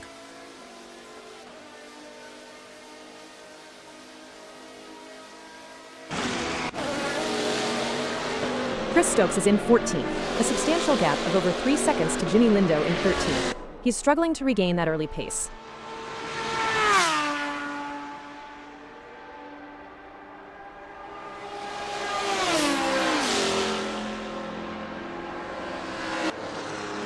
The gap has just stretched a little further, now 3.2 seconds from Stokes to Lindo.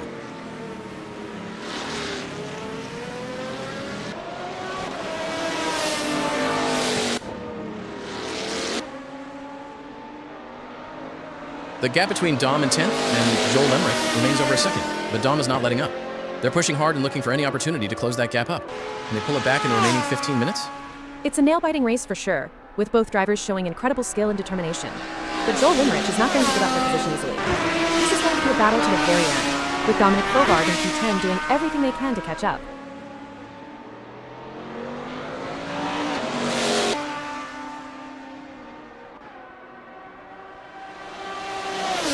This is where the skill and experience of the drivers really come into play. Jimmy Lindo will need to keep pushing. Even when the gap seems insurmountable, it's not over until the checkered flag drops.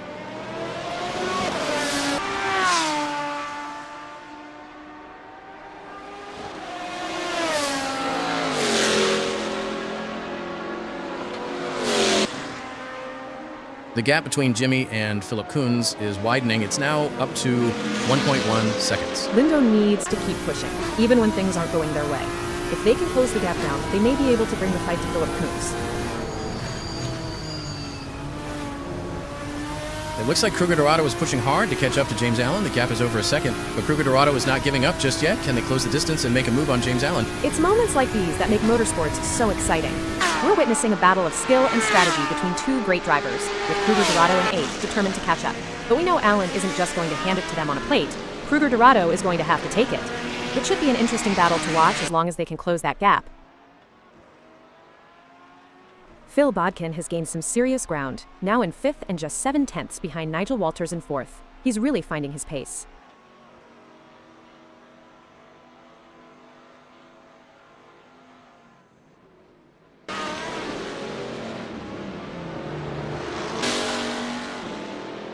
Bodkin appears to be losing ground on knockoff Nigel. They will need to pick up the pace a bit as they head into Brem Strip 2 and see if they can get a good exit and gain some ground. It's not ideal for Phil, but they can still turn this around. They need to concentrate on their own driving and not let the gap get any bigger. Kruger Dorado is closing rapidly on James Allen, now just 2/10 behind him in the fight for 7th position.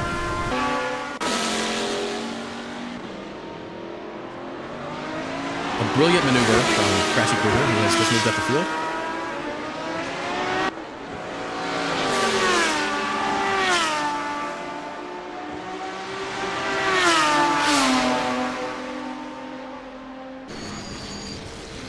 Phil Bodkin is absolutely on Nigel Walters' gearbox now, just 2/10 separating them for 4th.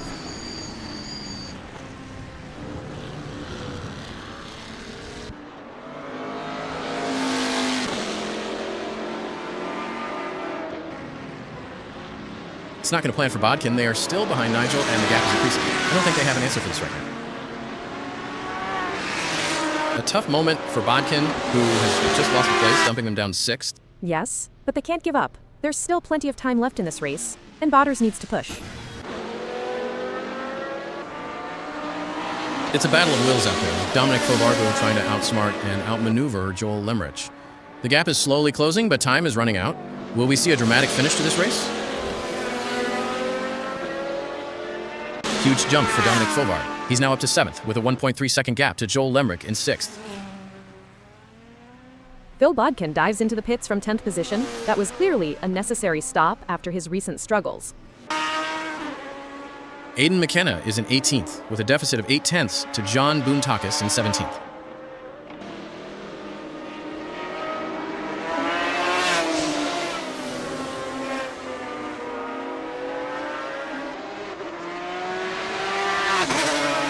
It's game on now. Aidan McKenna has closed the gap to John. It's now down to 0.7 seconds.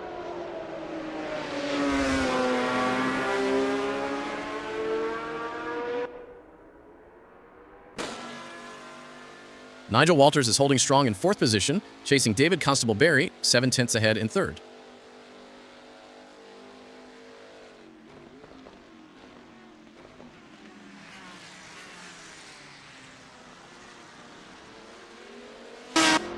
The gap has just opened slightly, now 0.8 to Constable-Barry. Walters needs to find some extra pace if he wants to challenge for the podium.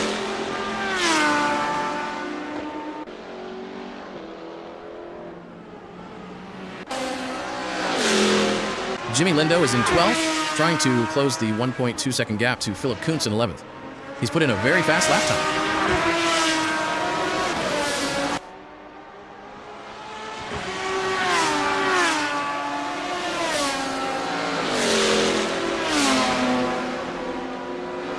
Kuntz has opened the gap slightly again, now 1.3 seconds. Lindo's fast lap wasn't quite enough to make serious inroads.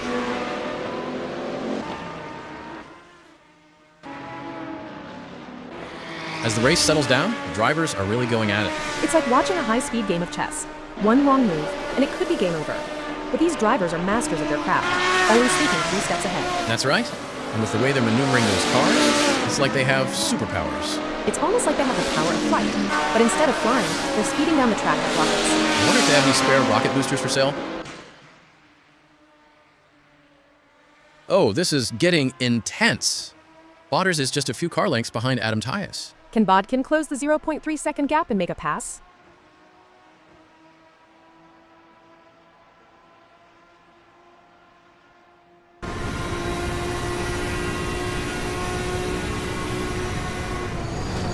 Good news for Phil Bodkin. The gap to Tyus has decreased. It's now down to 0.1 seconds. Exactly what Phil needed.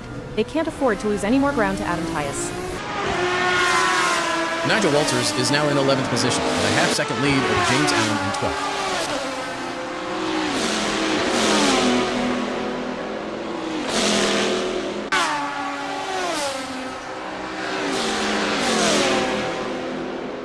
Allen is closing in.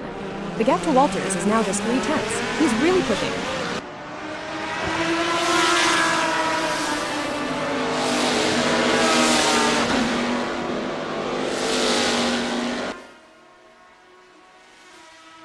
It's a game of inches now as Fat Dog Phil tails Adam Tyus closely, ready to capitalize on any mistake.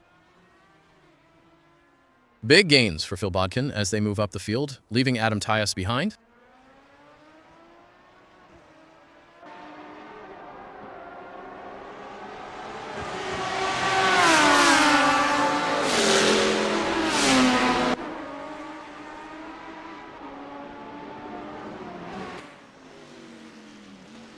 It's a close race between Tyus and Philip in 8th.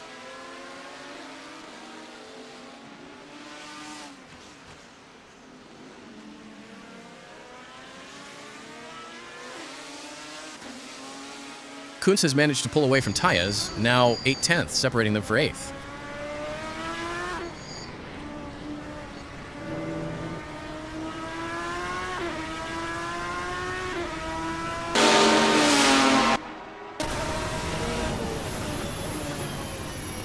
Philip Kuntz continues his incredible recovery, now up to 8th, and right on the tail of Phil Bodkin for 7th, just 0.3. He's really found his rhythm, making up places lap after lap.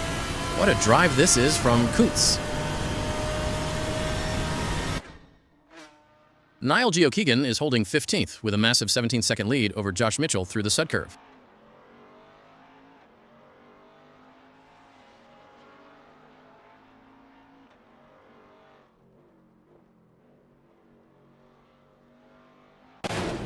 Mitchell has absolutely devoured that gap, now only 6.6 seconds behind Geokeegan. What happened there?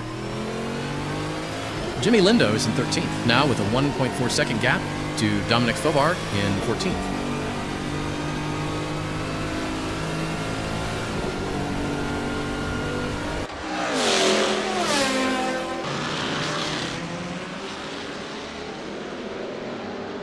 Fauvarg has taken half a second out of Lindo. The gap is now less than a second. He's really found some late pace.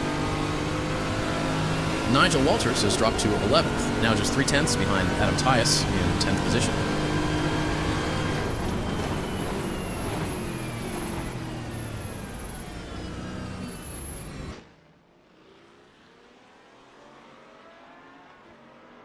Walters is practically on Tyus's bumper now, just 0.2. This is going to be a fierce fight to the flag.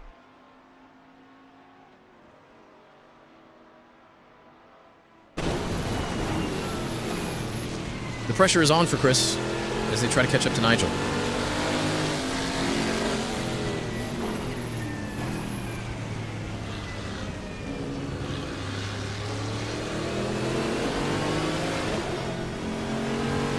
It's not looking good for Chris. They're still behind Walters, and the gap is increasing. They're going to need to dig a bit deeper to turn this around. This is a tough situation for Stokes. They need to find a way to pick up some speed and close that gap. Maximilian Turbin is still solidly in second place, with a 6-second cushion to David Constable-Berry behind him.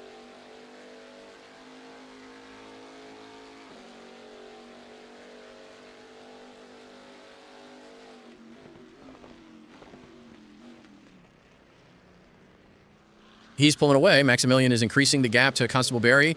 That's exactly what Turbin needed to do.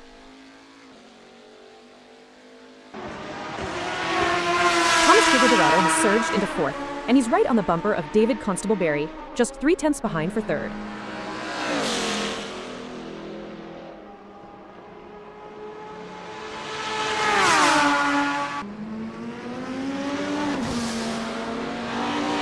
Kruger Dorado is absolutely glued to Constable-Berry now, just a 10th separating them in the fight for 3rd.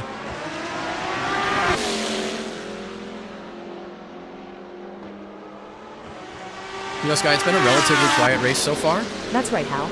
The drivers seem to be pacing themselves and waiting for the right moment to make their move. It's like watching a slow dance. The battle for 3 is heating up as TKD tries to catch David Constable-Berry in P3. The tension between Crashy Kruger and BCB is palpable as they battle for P3. No doubt, both drivers know that one mistake could cost them the position. It's a test of nerves as much as skill.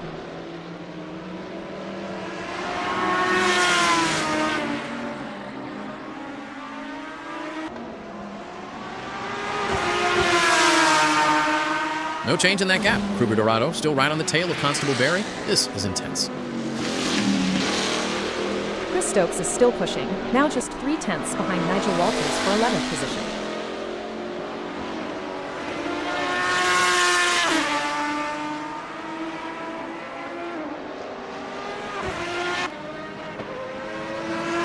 The gap has opened slightly. 0.4 now. Walters just managing to keep Stokes at bay.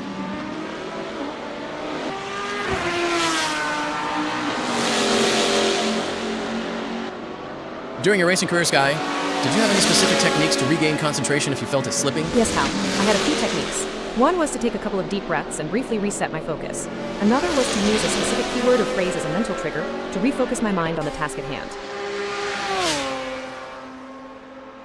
The race is heating up as Chris Stokes in 12th closes in on Nigel Walters. The gap is just over a second, and I'm sure they are going to do everything possible to try and close the distance. They're not giving up without a fight.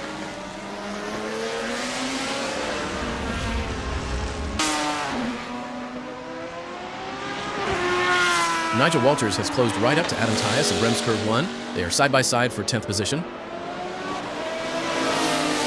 Oh, a massive incident for Nigel Walters. He's dropped all the way back to 13th, with Adam Tyus now over 11 seconds ahead. Heartbreak for knockoff Nigel as they slip down the field. This is what separates the best from the rest. These drivers are demonstrating their racecraft, searching for any weakness to exploit. It's a true test of skill. You hit the nail on the head, Hal. The elite drivers truly stand out in moments like these. They have a sixth sense for identifying weaknesses and capitalizing on them with surgical precision.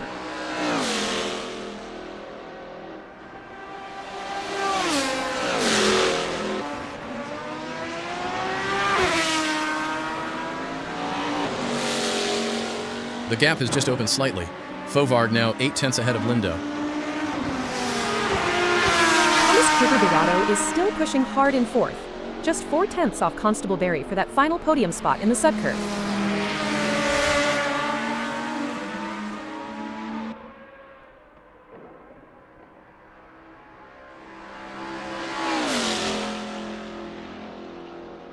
Thomas Kruger Dorado is trying their best, but can't seem to find the pace to keep up with David Constable-Berry at the moment. Thomas needs to pick up the pace for sure, but I don't think they have it in him.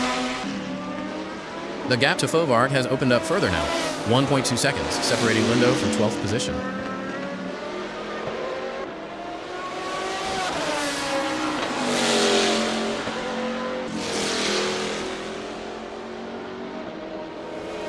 No change in that gap. Lindo still trailing Fovard by 1.2 seconds.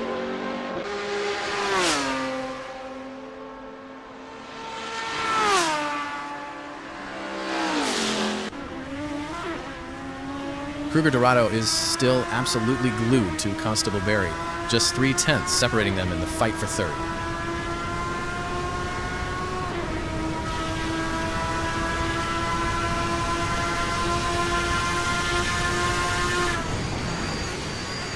Superb driving from Thomas Kruger Dorado, who, with that overtake, has gained a position in the race.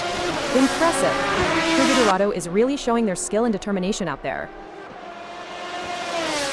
And Constable-Berry strikes back immediately. He's regained 3rd position, pulling a full second ahead of Kruger Dorado. Kruger Dorado is still in 4th, but that gap to Constable-Berry in 3rd has now stretched to 1.1 seconds. He's struggling to respond.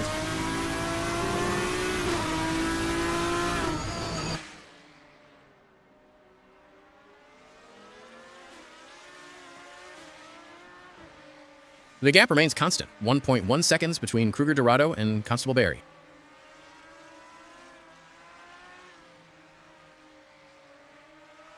As a former driver, Sky, how did you manage the physical demands of racing? It's all about preparation, Hal. Drivers undergo rigorous fitness training to build their strength, stamina, and flexibility. A proper diet and hydration plan is also essential to ensure peak performance on race day.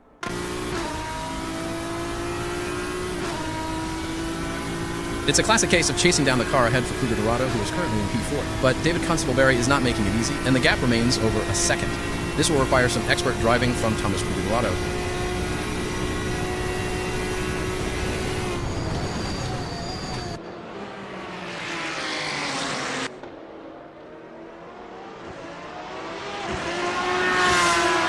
The best laid plans of mice and men Husky, but it's certainly not going to plan for Cougar Dorado right now as they are struggling to keep up with Daddy Dave. It's not over yet, but Thomas should get a move on if they want to catch up to David Constable-Berry. This is where the skill and experience of the drivers really come into play. Mitchell will need to keep pushing, even when the gap seems insurmountable. It's not over until the checkered flag drops.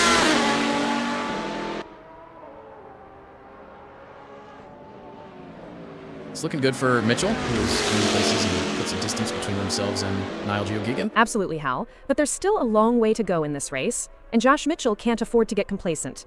They have to keep driving with intensity and focus. Niall Geoghegan is fighting back, now just 2 tenths behind Josh Mitchell for 14th position.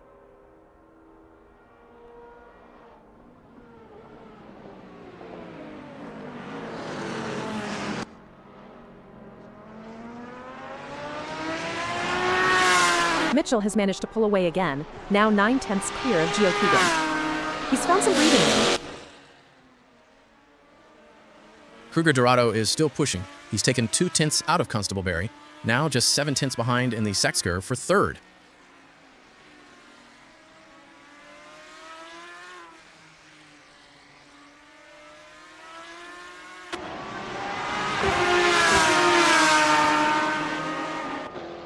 It looks like TKD is making a move. The gap to David Constable-Berry is now down to 0.6 seconds. This is where the pressure really starts to build. Both drivers will need to stay calm and focused if they want to come out on top. Jareth Hallam is now in 6th position, putting in a fantastic lap time, and closing on Joel Lemrich, 9 tenths ahead of him.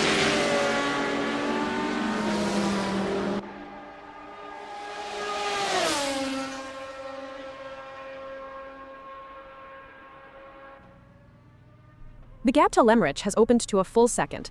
Hallam needs to find more if he wants to challenge for 5th. James Allen dives into the pits from 10th position. A late stop, perhaps a strategic gamble or a necessary one. That's very late for a pit stop with only 2 minutes left. He'll be pushing absolutely flat out now on fresh rubber, trying to salvage positions. Cougar Dorado is still on the hunt for 3rd, half a second behind Constable-Berry through Bremsgrove 2.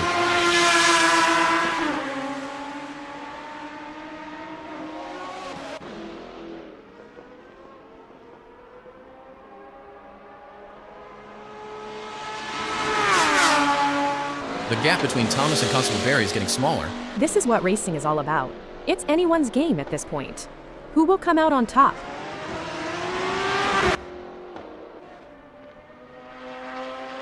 Martin Mull is cruising towards the checkered flag, just 20 seconds away from victory here at Hockenheim. What a dominant drive from Mull. He's maintained that lead throughout, and now he just needs to bring it home. A fantastic performance.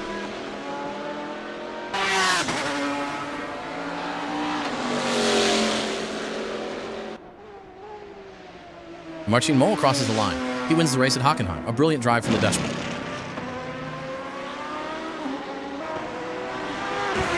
Aidan McKenna takes the checkered flag, finishing a hard-fought 18th position. Impressive second-place finish for Maximilian Turbin. Neil Constable-Berry crosses the line in 19th position after a tough race. David Constable-Berry crosses the line to take 3rd place. What a battle he had. A well-deserved podium from 7th on the grid.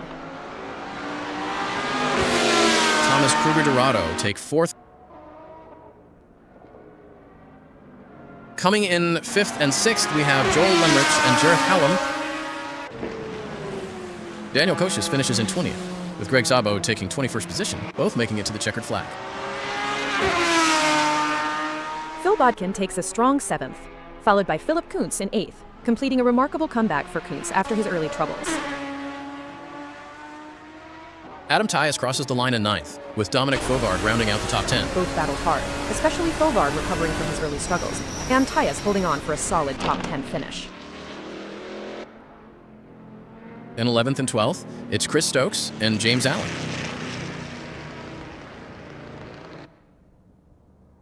Jimmy Lindo crosses the line to finish in 13th place. Josh Mitchell brings home 14th.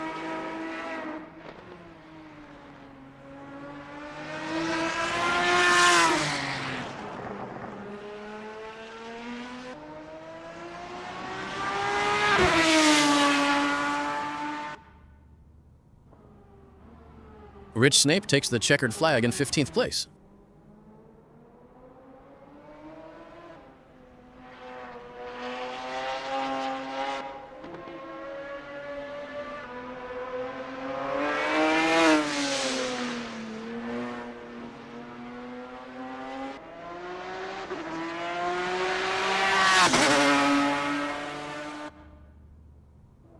John Bontekis crosses the line to secure 16th position.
The practice session is officially underway now, a crucial time for teams to gather data and for drivers to get back into the rhythm. This is where you really start to feel out the car after the break, looking for that initial balance and understanding how the track has changed since last time out.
We're seeing many drivers out on track, but Dominic Folvarge is yet to post a representative lap time in this session. He's likely doing an installation lap, checking systems, or perhaps focusing on a longer run plan before pushing for a flying lap. It's all part of the strategy.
Welcome back to Hockenheim for the 1998 German Grand Prix. The atmosphere is absolutely electric as we prepare for the lights out. This Hockenheim circuit always delivers. And with an 11 miles per hour wind, drivers will be feeling those crosswinds down the long straights. It's something you're always anticipating in the car. And what a story Neil Constable Barry is, lining up second on the grid in the GT Ferruccio 55 V12, an AM-class driver right at the sharp end. Just behind him, another AM-class driver, Aidan McKenna from Ireland, ready in the GT Lanzo V12, starting from a fantastic third position. To have two AM drivers starting this high up at Hockenheim, especially with the pressure of the grid, that's a testament to their skill and courage. I remember those starts, the adrenaline is just immense. And look at this, Rich Snape, another AM driver from the United Kingdom, starts fifth in his GT Ferruccio 55 V12, a remarkable showing for the amateur contingent. Rounding out this incredible top six for the AM drivers, Josh Mitchell from Italy in the GT Ferruccio 55 V12, taking position 6 on the grid. Moving back slightly, we find Jimmy Lindo, a Pro-Am class driver in the GT Shadow V8, starting from 7th on the grid. This is where the Pro-Am drivers start to mix it up. They'll be looking to capitalize on any early race mistakes from those AM drivers ahead. It's a different kind of pressure, balancing speed with managing the car over a race distance. Down in 9th, we see our first Pro-Class driver, Chris Stokes from England, in the GT Shadow V8, a serious contender starting from a slightly unusual position. Just behind Stokes, in 10th position, it's Dominic Fovarg from the United Kingdom, a Pro-Am driver in the GT Lanzo V12. This grid is really shaken up for the pros. Starting outside the top 5, or even the top 8, means they'll have to work hard through the pack. It's a longer game for them. I've had to make that kind of climb many times. And a local hero, Philipp Kuntz from Germany, starts his GT Lanzo V12 from position 12, a Pro-Class driver with ground to make up. Further back, we see Phil Bodkin, another AM-class driver from England, starting from 13th in his GT Ferruccio 55 V12. It's fascinating to see the AM drivers distributed like this. Some right at the front, others further back. It really shows the depth of talent across the different categories in this field. Jareth Hallam from the United Kingdom, a Pro-Am driver, starts just behind in 14th, piloting the GT Ferruccio 55 V12. Joel Limrich will need to be on top of their game, starting from 15th on the grid. Thomas Kruger-Dorado, a Pro-Am driver from the United Kingdom, takes position 16 in the GT Ferruccio 55 V12. And in 17th, it's David Constable Barry from England, another Pro-Am driver in a GT Ferruccio 55 V12.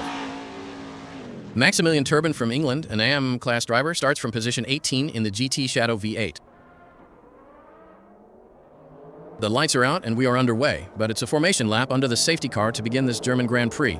The safety car start changes the dynamic completely. It gives everyone a chance to warm up the tires and brakes properly, but it also means a more compressed field when the green flag finally drops. You're always thinking about tire pressures in this situation. The field snakes its way around Hockenheim Ring, tightly packed behind the safety car, a sea of incredible machinery. Everyone is eager for this race to properly get underway. The tension is palpable even on this formation lap. This is crucial time for the drivers to get heat into their tires and brakes, weaving back and forth, scrubbing them in for when the real action begins. You're mentally preparing for that green flag, visualizing the first corner, and trying to get a feel for the car even at this reduced pace. It's a different kind of focus.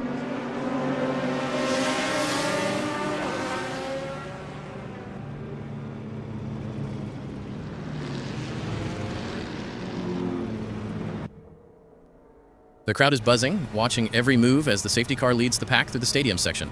These moments are vital for getting the car ready, but also for checking your mirrors and anticipating where rivals might try to gain an advantage once we go green.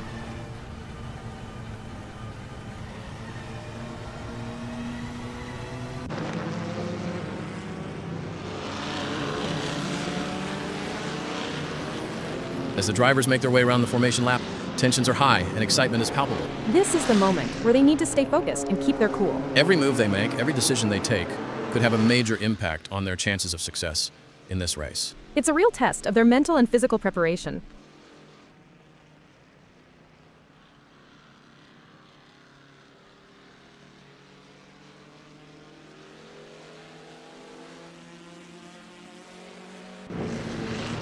As watch the drivers roll around on the formation lap, let's remember it's not just about the drivers.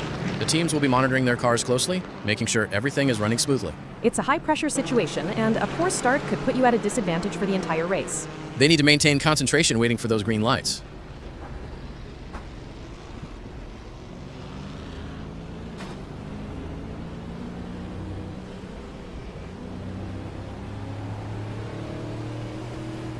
It's a rolling start here at Hockenheim Ring 1998, as drivers are getting themselves ready on the formation lap, trying to get their tires up to temperature and doing final systems checks. This is where they'll be sizing each other up and trying to get a feel for the competition. Absolutely.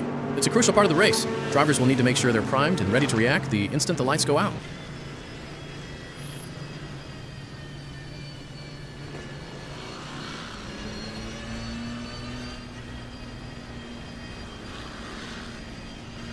The safety car is almost at the pit entry. The tension is almost unbearable here at Hockenheim. This final few hundred meters behind the safety car, you're looking for any tell, any slight movement from the car ahead, getting ready for the surge. Safety car in this lap.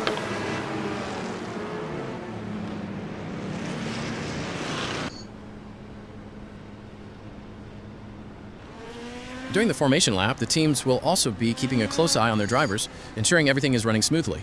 The formation lap can also be a great opportunity to spot any issues with the car or track conditions. With the clock ticking down to the start of the race, the drivers will need to maintain their positions and gaps on the grid. Every driver will be looking to make their move early on. All eyes are on the lights.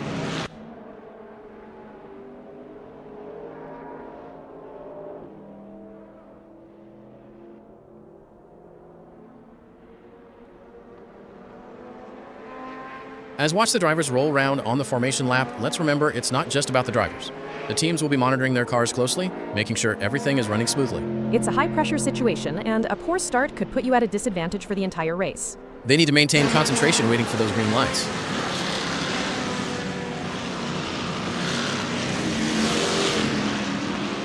Green, green, green, let's go. And the lights are out. We are green at Hockenheim.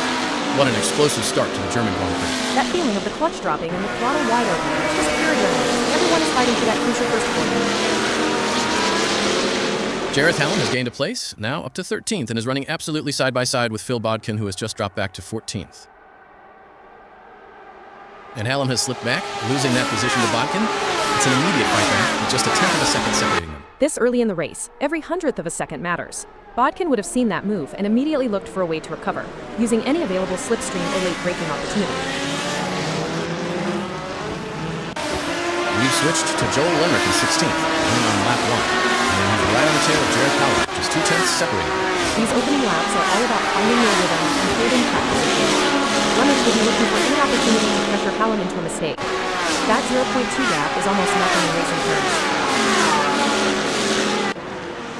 And Limerick has absolutely flown, now up to 14th, having passed Hallam, who's just 3 tenths behind in 15th. That's an impressive move from Limerick, making up 2 spots. Finding those small gains on the first lap is crucial to building momentum. You're really committed to that overtime.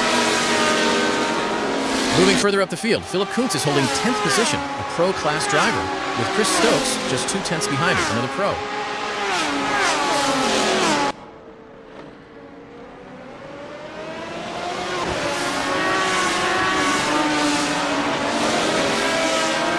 Kuntz maintains his 10th position. The gap to Stokes now extended slightly to 3 tenths of a second.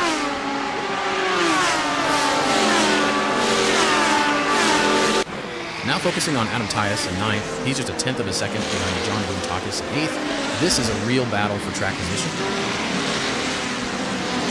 Tyus has dropped back 2 places, now in 10th, and Buntakis has pulled away, the gap now 8 tenths of a second.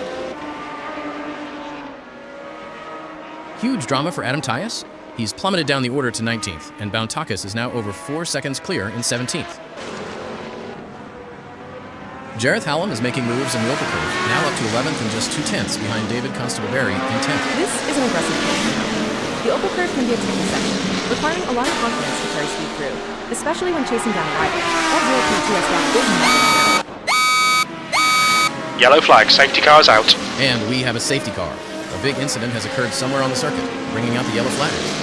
The field will now bunch up behind the safety car as the marshals deal with what looks like a significant event. A full course yellow, that changes everything. Drivers will need to maintain focus, keep heat in the tires, but also be ready for the restart. Big incidents are never easy to see. This can be a huge swing in momentum for some drivers, closing gaps or negating earlier efforts. You have to adapt instantly in these situations.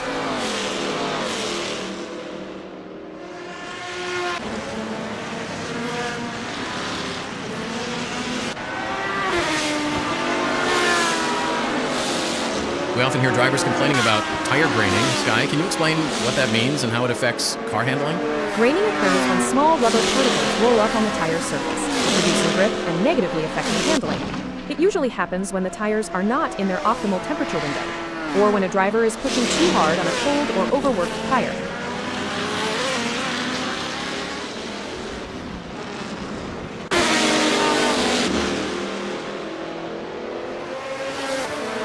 The safety car is in play. Let's not forget about the physical challenge of driving behind a safety car. The drivers need to keep their tires and brakes up to temperature to be ready to attack when the safety car comes in. It's a real test of skill and endurance for these drivers, but that's why they're the best in the business. Let's see how this plays out.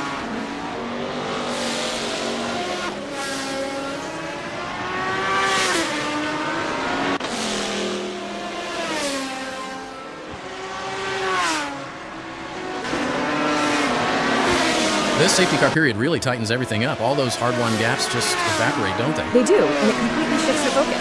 You're trying to keep the tires warm, gain fuel, and mentally prepare for a potential restart.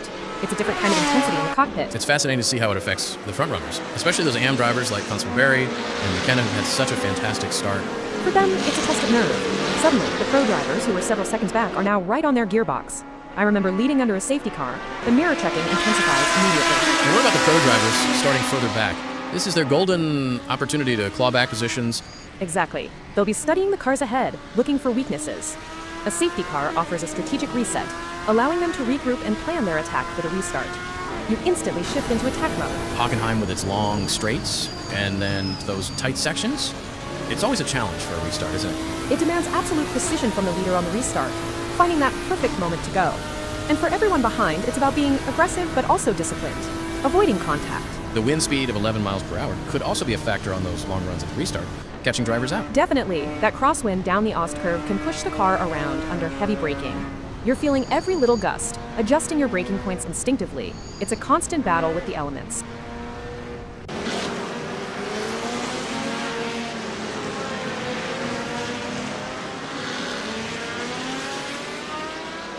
We are under the safety car.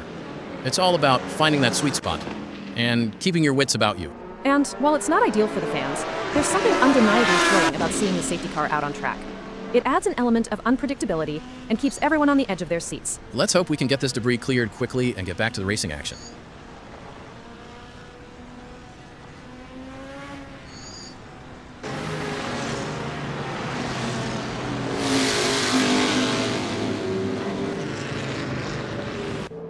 This extended safety car period really tests the patience of the drivers, doesn't it? Absolutely. You're trying to stay focused, but also wondering when the green flag will drop. It's a delicate balance of conserving and being ready to launch.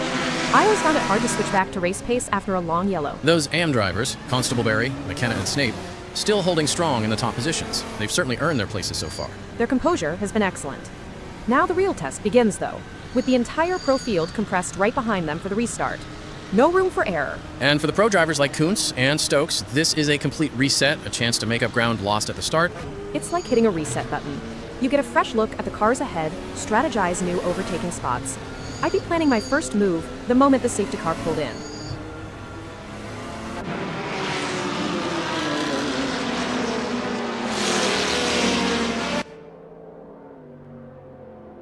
The safety car is out on track, bringing the pack under control as we deal with some debris on the circuit. This could be an opportunity for some drivers to pit ahead of the pack. Of course, the safety car can really shake up the race order. Drivers need to stay alert and be ready to react as soon as we get the green light. It's a tricky balance. They don't want to waste too much time behind the safety car, but they also don't want to burn out. Safety car in this lap.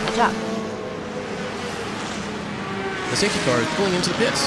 Get ready. The race is about to restart. Thomas Kruger-Dorado has absolutely stormed up the order, now in 8th position, and he's just 3/10 behind Maximilian Turbin in 7th.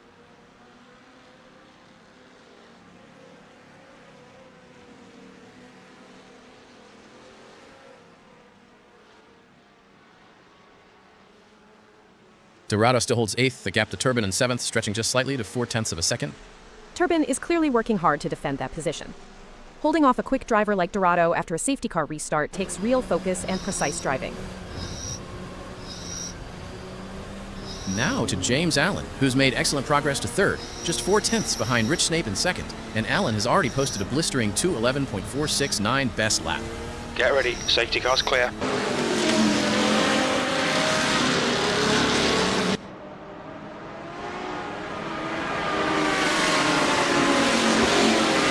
third. He's still 4 Green, tenths green, behind green, Steve in let's second, go. maintaining the pressure in this fight for the podium. Adam Tyus is clawing his way back now, 14th, just a tenth behind Niall Geohegan in 13th. This is the kind of recovery drive you expect from a pro driver. He's found his pace, and now he's making up those lost positions with precision. That small gap will vanish quickly if Geohegan makes any mistake. Absolutely incredible. Adam Tyus has rocketed up the order, gaining 5 positions to now run Yellow 9th, flag, safety with cars Niall out. Geohegan now behind him in 11th. And we have the safety car out, which means the drivers need to be extra cautious now. It's a real game changer, with drivers needing to adjust their strategies and try to find ways to gain an advantage. It's also a bit of a break for the drivers, giving them a chance to catch their breath and regroup before the action kicks off again.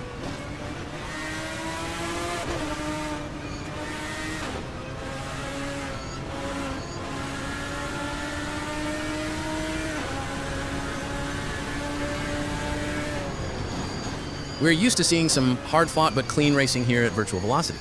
I'm expecting to see nothing different here today as this race unfolds.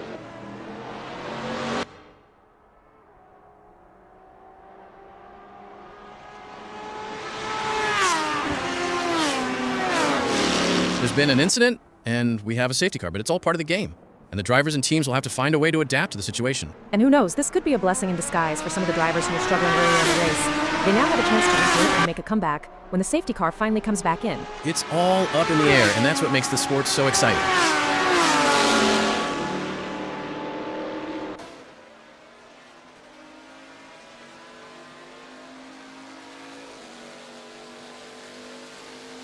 The track conditions are looking good here today. The drivers will be able to push the cars to the limit, and it's going to make for some exciting racing.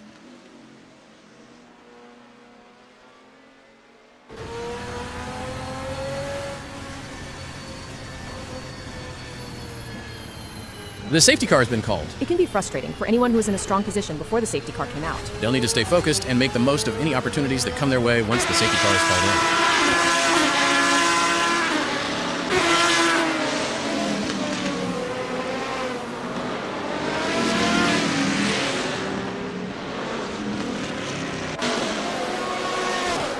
You can feel the tension in the air. The drivers are all focused, putting everything on the line for a chance at victory, pushing themselves and their machines to the limit. Let's not forget about the incredible machines themselves. Absolutely. It's amazing to think about the kind of engineering and innovation that goes into making these vehicles, but it all comes down to the drivers, who have to be able to handle the power and speed. It's going to be thrilling seeing how this race turns out.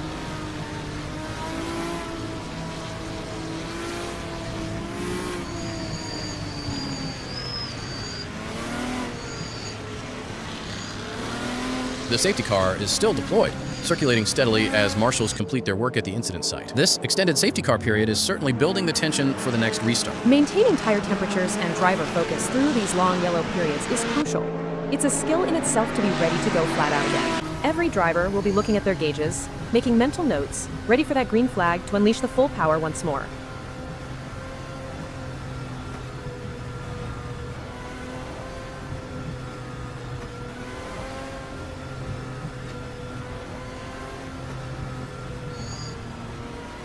This race at Hockenheim has already seen more twists and turns than a pretzel factory.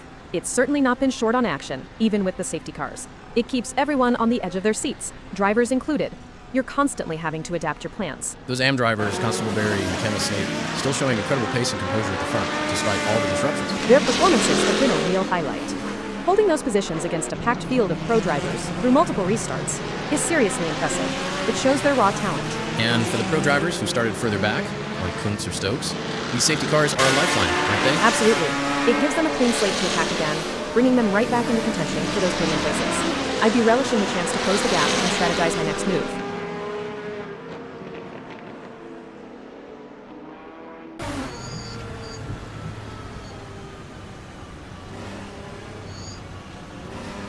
We are under the safety car. It's all about finding that sweet spot and keeping your wits about you. And while it's not ideal for the fans, there's something undeniably thrilling about seeing the safety car out on track. It adds an element of unpredictability and keeps everyone on the edge of their seats. Let's hope we can get this debris cleared quickly and get back to the racing action.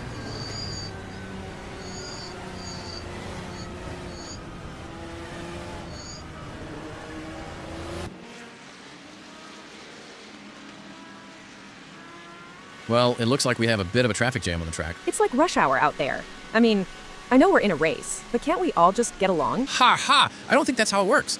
These drivers are here to win, and they'll do whatever it takes to get ahead. I guess you're right. But wouldn't it be great if they all just stopped for a cup of tea and a chat? We could have a lovely little race reunion.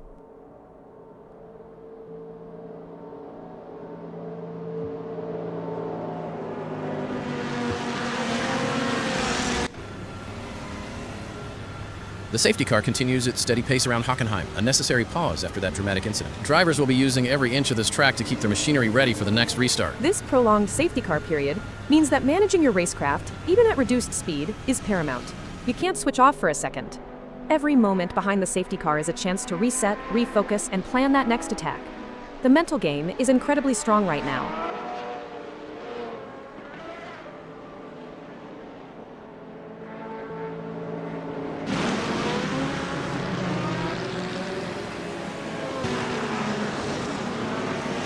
Look at the way the drivers are hugging those corners, just like they're on rails.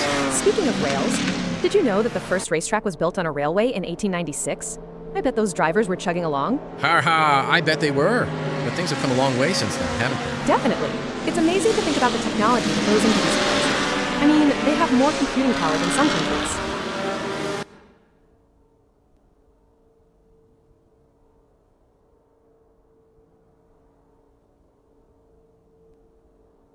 The safety car is out on track, bringing the pack under control as we deal with some debris on the circuit. This could be an opportunity for some drivers to pit ahead of the pack. Of course, the safety car can really shake up the race order. Drivers need to stay alert and be ready to react as soon as we get the green light. It's a tricky balance.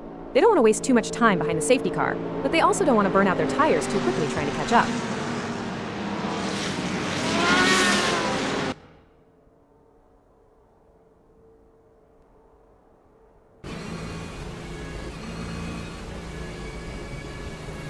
The drivers are showing their mettle today. It's a privilege to witness their skill on this challenging track. The stakes have never been higher. This is a battle of skill and nerves. That's right. These drivers are really pushing themselves to the limit, and it's incredible to see the level of determination they're bringing to the track. Absolutely. It takes a lot of courage to compete at this level, and these drivers have it in spades. Let's hope they can keep it up and give us a race to remember.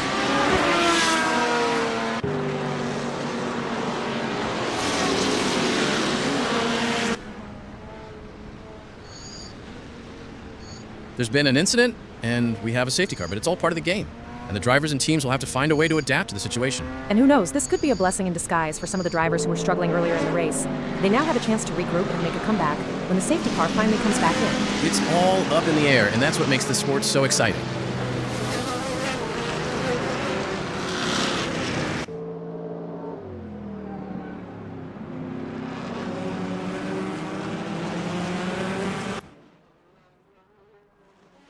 I love being here at Hockenheim Ring 1998. What an awesome place to be witnessing these titans of the track battle it out. Indeed, Hal. What a magnificent sight. And sound. I love listening to the roar of these engines. Let's just listen for a moment.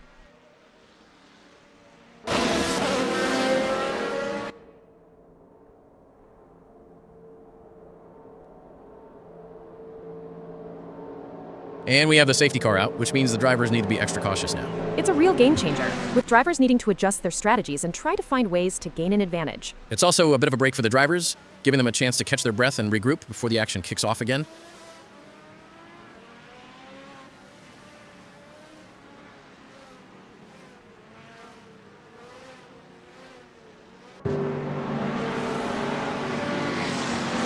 Sky, what's the impact of tire degradation on race strategy?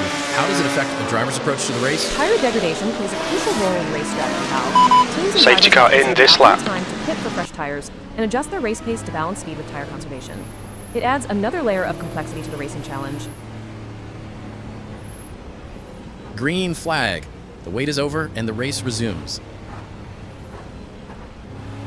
Chris Stokes, the pro driver, is currently down in 16th, 7/10ths behind David Constable-Berry in 15th. An uphill battle for him.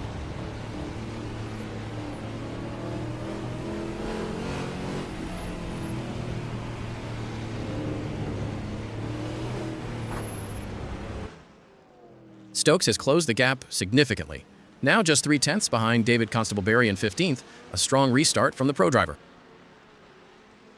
Now to Joel Lemrich in 18th. He's in the Sachs curve, half a second behind Daniel Kosick in 17th. Get ready, safety car's clear. Lemrich has dropped a place to 19th, still half a second behind Daniel Kosick in 18th. Looks like Lemrich Green, is green, struggling green, to let's keep go. pace since that last restart. Dropping a position and not being able to close that gap suggests he's not entirely comfortable with the car right now, perhaps struggling with tire pass. Josh Mitchell is running 15th, incredibly close to Nigel Walters in 14th, just 1/10 between them.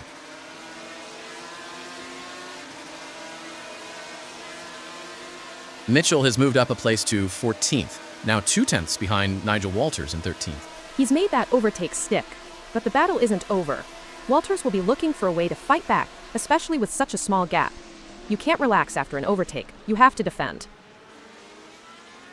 Mitchell makes another move stick, now into 13th, putting 2/10 between himself and Walters in 14th.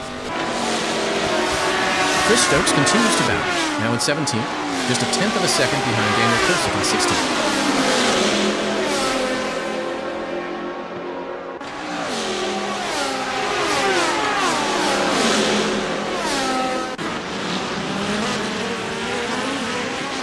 The gap between Stokes and DK is widening.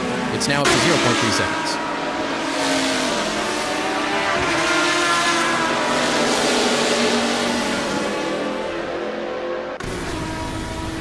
Adam Tyus is back in our sights, now in 9th, just 1/10 of a second behind Thomas Kruger-Dorado in 8th.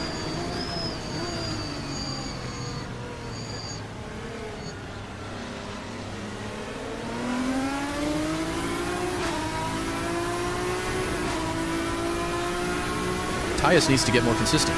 Sky, they have just put in a slower lap than Thomas.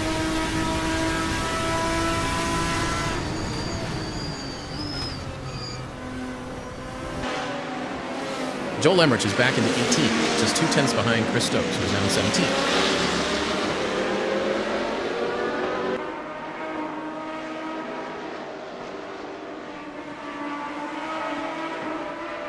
Incredible.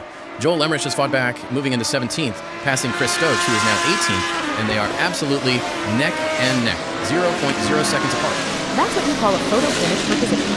Lemrich made that move stick, and Stokes will be right on his rear bumper, looking for an instant reply. These are the battles you live for in the cockpit. Pure wheel-to-wheel racing. Thomas Kruger-Dorado has gained a spot, now up to 7th, just 2/10 behind Jareth Hallam in 6th.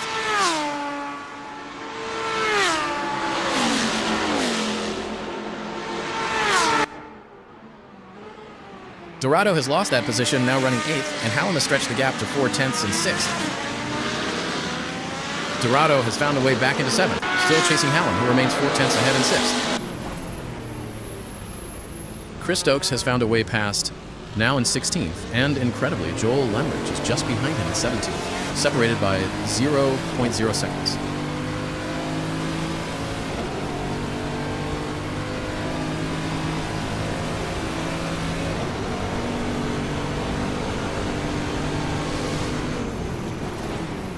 Stokes still in 16th, and still Lemrich is glued to his rear bumper in 17th. That gap remains absolutely nothing. This is an incredible game of cat and mouse. Neither driver is giving an inch. It's a testament to their car control and determination, running side by side like this for so long. Every corner, every braking zone, it's a battle. Dominic Fovarg is absolutely flying, now into 9th and just 1/10 behind Adam Tyus in 8th. Fovarg just set his best lap of 2:11.387. That's an incredible lap time from Fovarg. He's found serious pace. When you're right on someone's gearbox like that, every single corner is an opportunity. You're constantly looking for that slipstream. Thomas Kruger-Dorado in 7th is pushing hard, now just 1/10 behind Jareth Hallam in 6th. A superb battle developing here. This is where the race really heats up. Dorado is right there, looking for any chance to get past. When you're this close, every single move the car ahead makes, you have to counter immediately. It's exhilarating.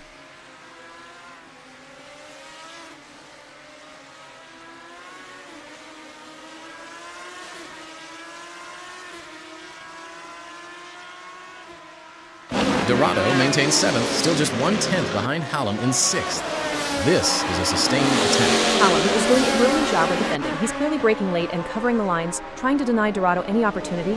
This kind of close-quarters racing takes absolute precision. Chris Stokes has gained a place, now up to 15th in the North Quiz, chasing Joel Lemrich, who is 6/10 ahead in 14th.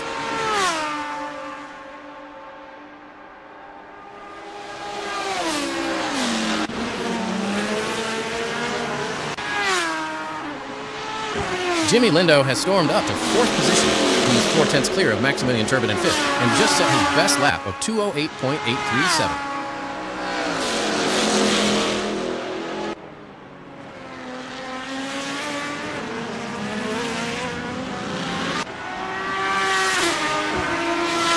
Lindo holds 4th, 4/10 ahead of Turbin in 5th, maintaining that crucial gap.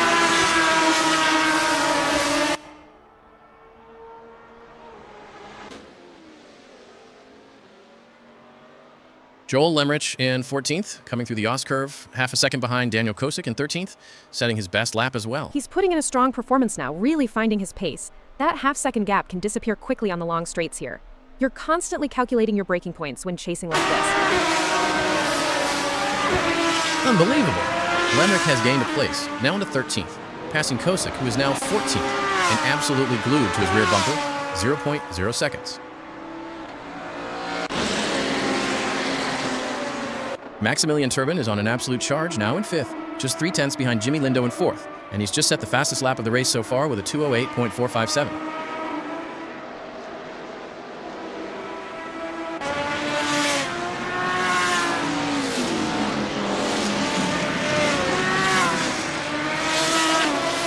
Turbin holds 5th, but the gap to Lindo in 4th has stretched to 7/10. Lindo fighting back after that fastest lap.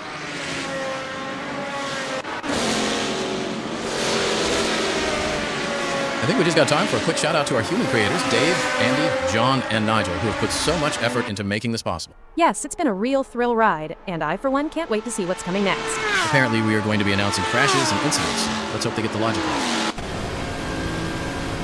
Martin Moll is flying, up to 3rd, just 4/10 behind Phil Bodkin in 2nd, and Moll has just set the fastest lap of the race with a 2:07.475.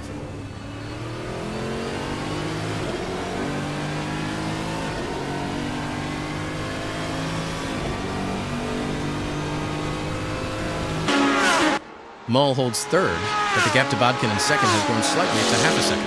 Bodkin responded with pressure. Martijn has been competing at VVS for over 5 years now, which makes him one of the veterans on the grid. Always nice to see him compete. He has really proven to be a great driver over the years. The race is really heating up. Hallam is hunting down Maximilian with everything they've got. It's a fine line between pushing the car to its limits and losing control. Hallam is really walking that tightrope.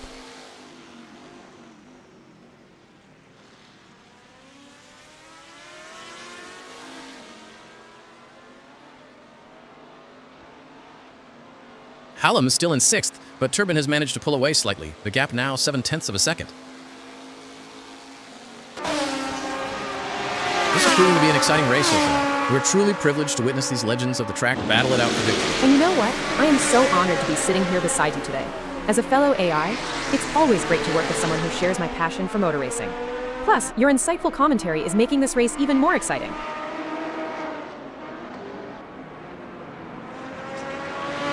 The battle for 2 is heating up as Martin tries to catch Phil in P2. The gap between them is just over 0.3 seconds. Can Martin close that gap and get back in range? I can't see it happening at this point.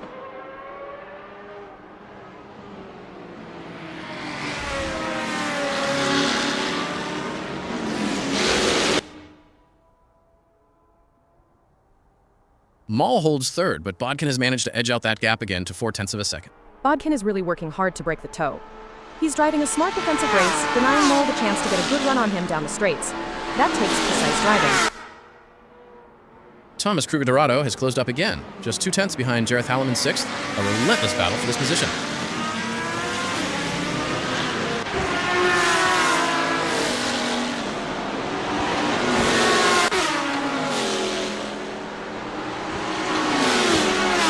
Dorado still in 7th, but Hallam has found some breathing room, now 5/10 ahead in 6th. Hallam is really pushing now, trying to keep up the others.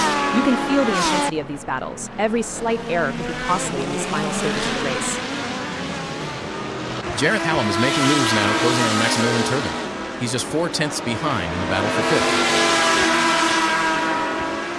Absolutely staggering. Jareth Hallam has gained 5 places, now running in 5th. And Maximilian Turbin has dropped all the way back to 10th, over 6 seconds behind.